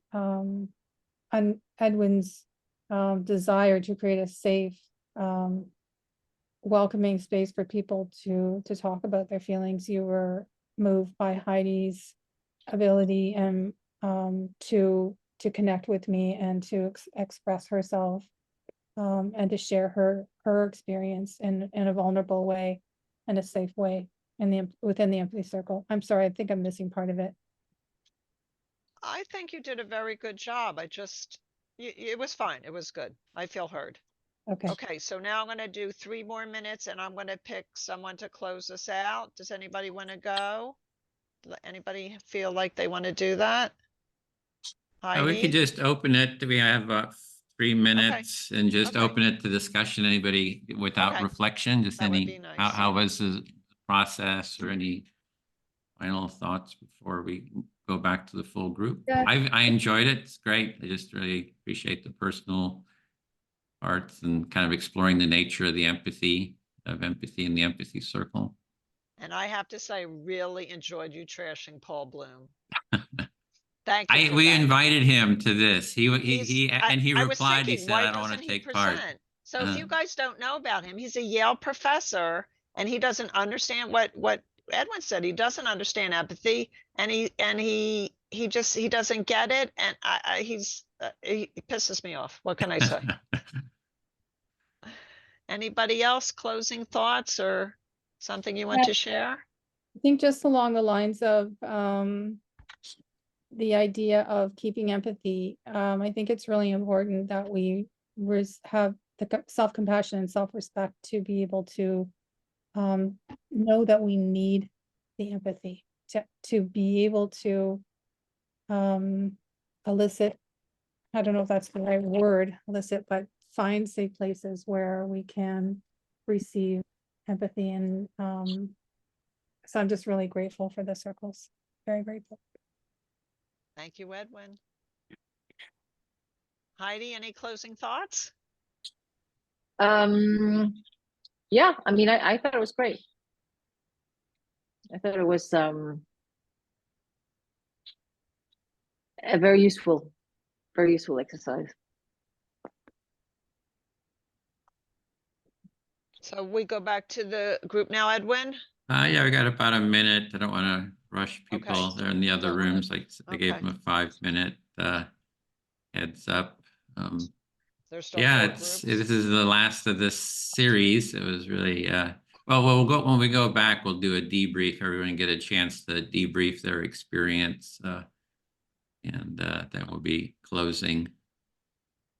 Well, I mean, if we're beating up on Bloom, I would like to join in, just by saying that, you know what I mean? It's really quite extraordinary because I actually agree with him in his definition of empathy, understood as affective empathy.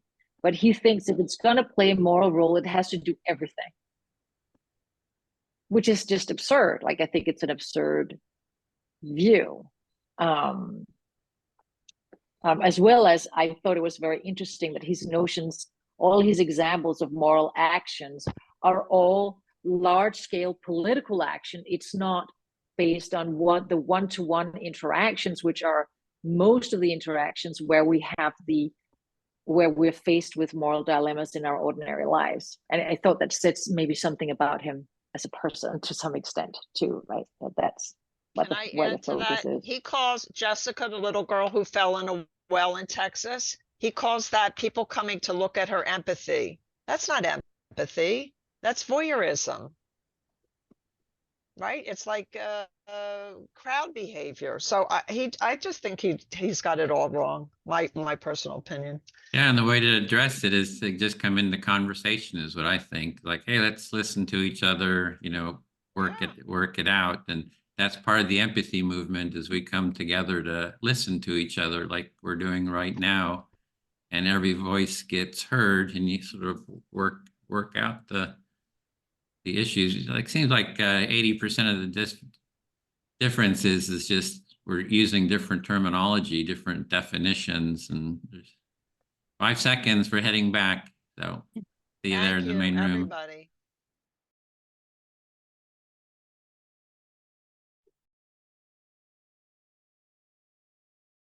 Did anybody else talk up to the very last second? Because we did. Yep. I could see everybody just holding on for getting the last bit. Guess we could have gone longer, but yeah, I'll keep on time. So you're doing our debrief, Kara? Yes, I would love to do the debrief. And it's really quite simple. I'm trying to find the little thing to plonk into the comment. So we're just going to take like 30 seconds and share what your experience was in this circle. You cannot get the answer wrong. So I'm going to call people by name based on my screen because that's convenient for me. So here we go. Larry, you're at the top of mine. Would you like to share in 30 seconds-ish what was your experience in the empathy circle? Unmute, please. I enjoyed having someone tell me every time I talked to unmute. I enjoyed getting to know a few people, which was nice. Getting to hear about what's important to them. That was interesting to me. And also, this was my first experience in empathy circles and this particular framework. And so I enjoyed learning about it. Yeah, it was not my intention to learn about empathy circles when I came to listen to authors, but it was a great benefit. So I enjoyed it. Thank you. Bob. Gratitude. So grateful for this gathering and you wonderful human beings who listen to me and affirm and empathize. It's a great gift, and I'm grateful to Edwin and Anita for pulling this off, and Kara for being such an energetic mover and shaker in the empathy world. Thank you, Bob. Mary. Hi, welcome back. Hi. Oh, yeah, another great empathy circle. And slowly thawing into my own self-empathy. And the speakers today were just really grounding, and I felt really, I just felt honored to hear them speak. Thank you. Absolutely. Andrea. Yeah, I thought it was really interesting to observe the ebb and flow of the conversation, how sometimes it was very like deep and expressive, and other times it was more intellectual and kind of observant.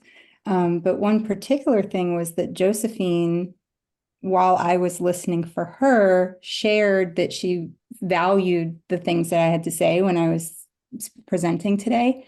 And I really struggled to repeat that. Like, I kind of had to stop. And so, like, having to say something that somebody else had said that was nice about me, like, I'm like, oh, okay, that's something I need to bring up with my therapist. But like, just noticing kind of the different inflection points, I think was just lovely. Thank you. Anita, I'm going to go to you. I'm just feeling like my cup runneth over. 4 days collaborating with people who are so well-meaning and having people join from far and wide. Building a movement, I think, is the right frame for this. Let's keep it up. I'm just feeling really grateful. Thank you. Yes, thank you. Heidi.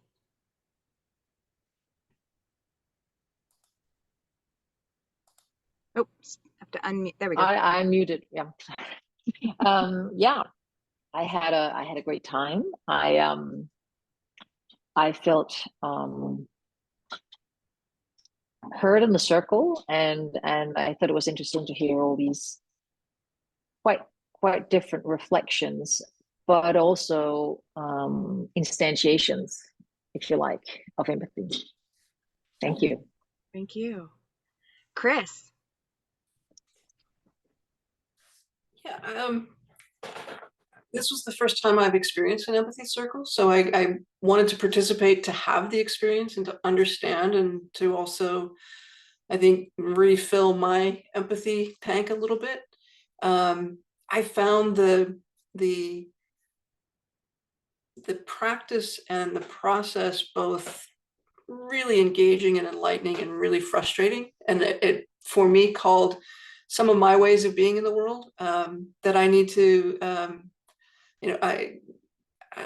I tend to jump quickly to reaction problem solving, and Bill reminds us that there's a big space between reaction and response, or listening and response, and I need to hold that space. So I take a lot away from this to think about through the day, and I really do just appreciate having been able to spend my morning with all you wonderful people. Thank you. Eva. Okay. Thank you. Yes, Eva.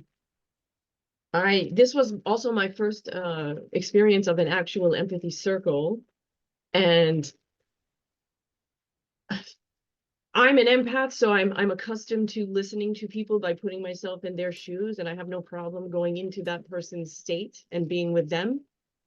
The thing that was the challenge was like, wait, you want me to just repeat back what you said? So I was trying to express my caring for the person by not just repeating the same words necessarily, but giving them what's the word, validation, by being validating in demonstrating that they were really heard anyway. But this, I really appreciate this entire exercise and all of the energy, everything. It's so needed. It's so needed. This world, we need it. So I do hope it becomes a disease. And Bob, I sent you a direct message also. Excellent, excellent. Bill. Yes, again, grateful to be here with all of you. It really, sitting in the empathy circle, reminded me that it's really great to have a conversation with, open conversation with safe people that aren't bringing their stuff into your conversation or your pain. And that's one of the things that the empathy circle does a pretty good job of, is making sure message sent is message received. And at least to get the need for being heard met, pull the apple off the tree first, take a bite out of it, and then see where it goes from there. And I really appreciated that part of the activity. And for all of my fellow group, we had a great time in our meeting for sure. Excellent, thank you. Beata, did I say that right? Beata. Right. Thank you.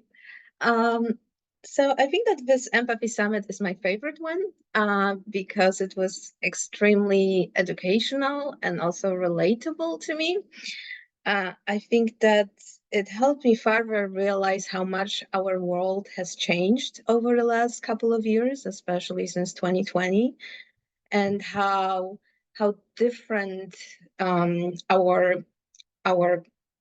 the ways that how differently we collaborate and connect with others and interact with others, right? And that especially affected our workplaces, that has been transformed, and also the way we communicate with each other, even during this Empathy Summit and during this Empathy Circle, right? A few years ago, we would not be able to meet so many people from around the world and be in this virtual space. And it was very interesting, the discussion about how empathy can help us adapt to those changes.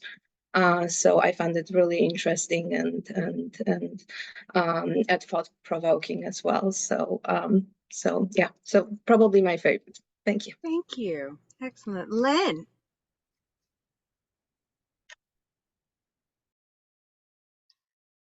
You're not on mute, but I cannot hear you, Ms. Lynn. Okay, how about Oh, now? there we go.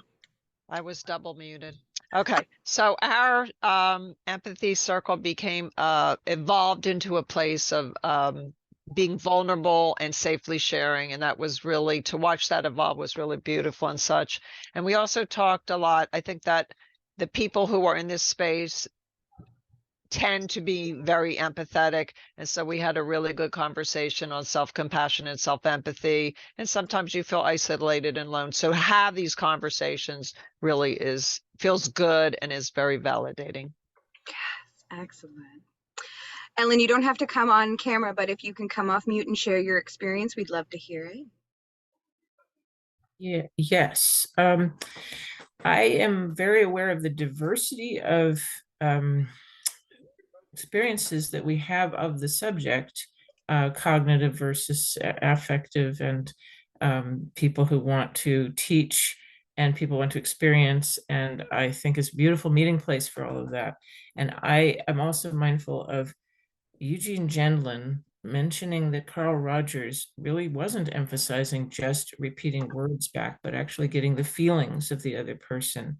And I myself would just like to be a voice for feeling into, which is what empathy means, I think, other people's feelings. And I think a lot of us felt that when Carolyn was sharing her story of the ice cream.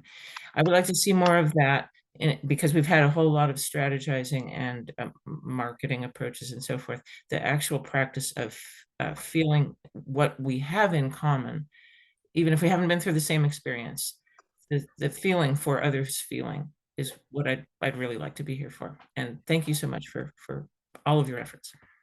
Thank you. Josephine.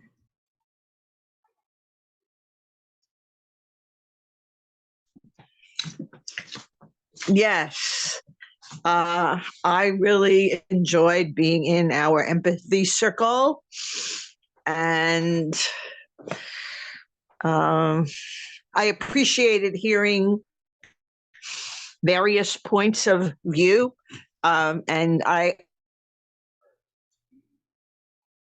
appreciate the opportunity to do some perspective taking, to know everyone in the circle a little bit better, which in these days of the long tail of the pandemic are and the isolation that some of us still are grappling with is really essential. So thank you. Thank you. And Marie. You don't have to come on camera, but if you can, unmute and share your experience. Marie, are you still with us?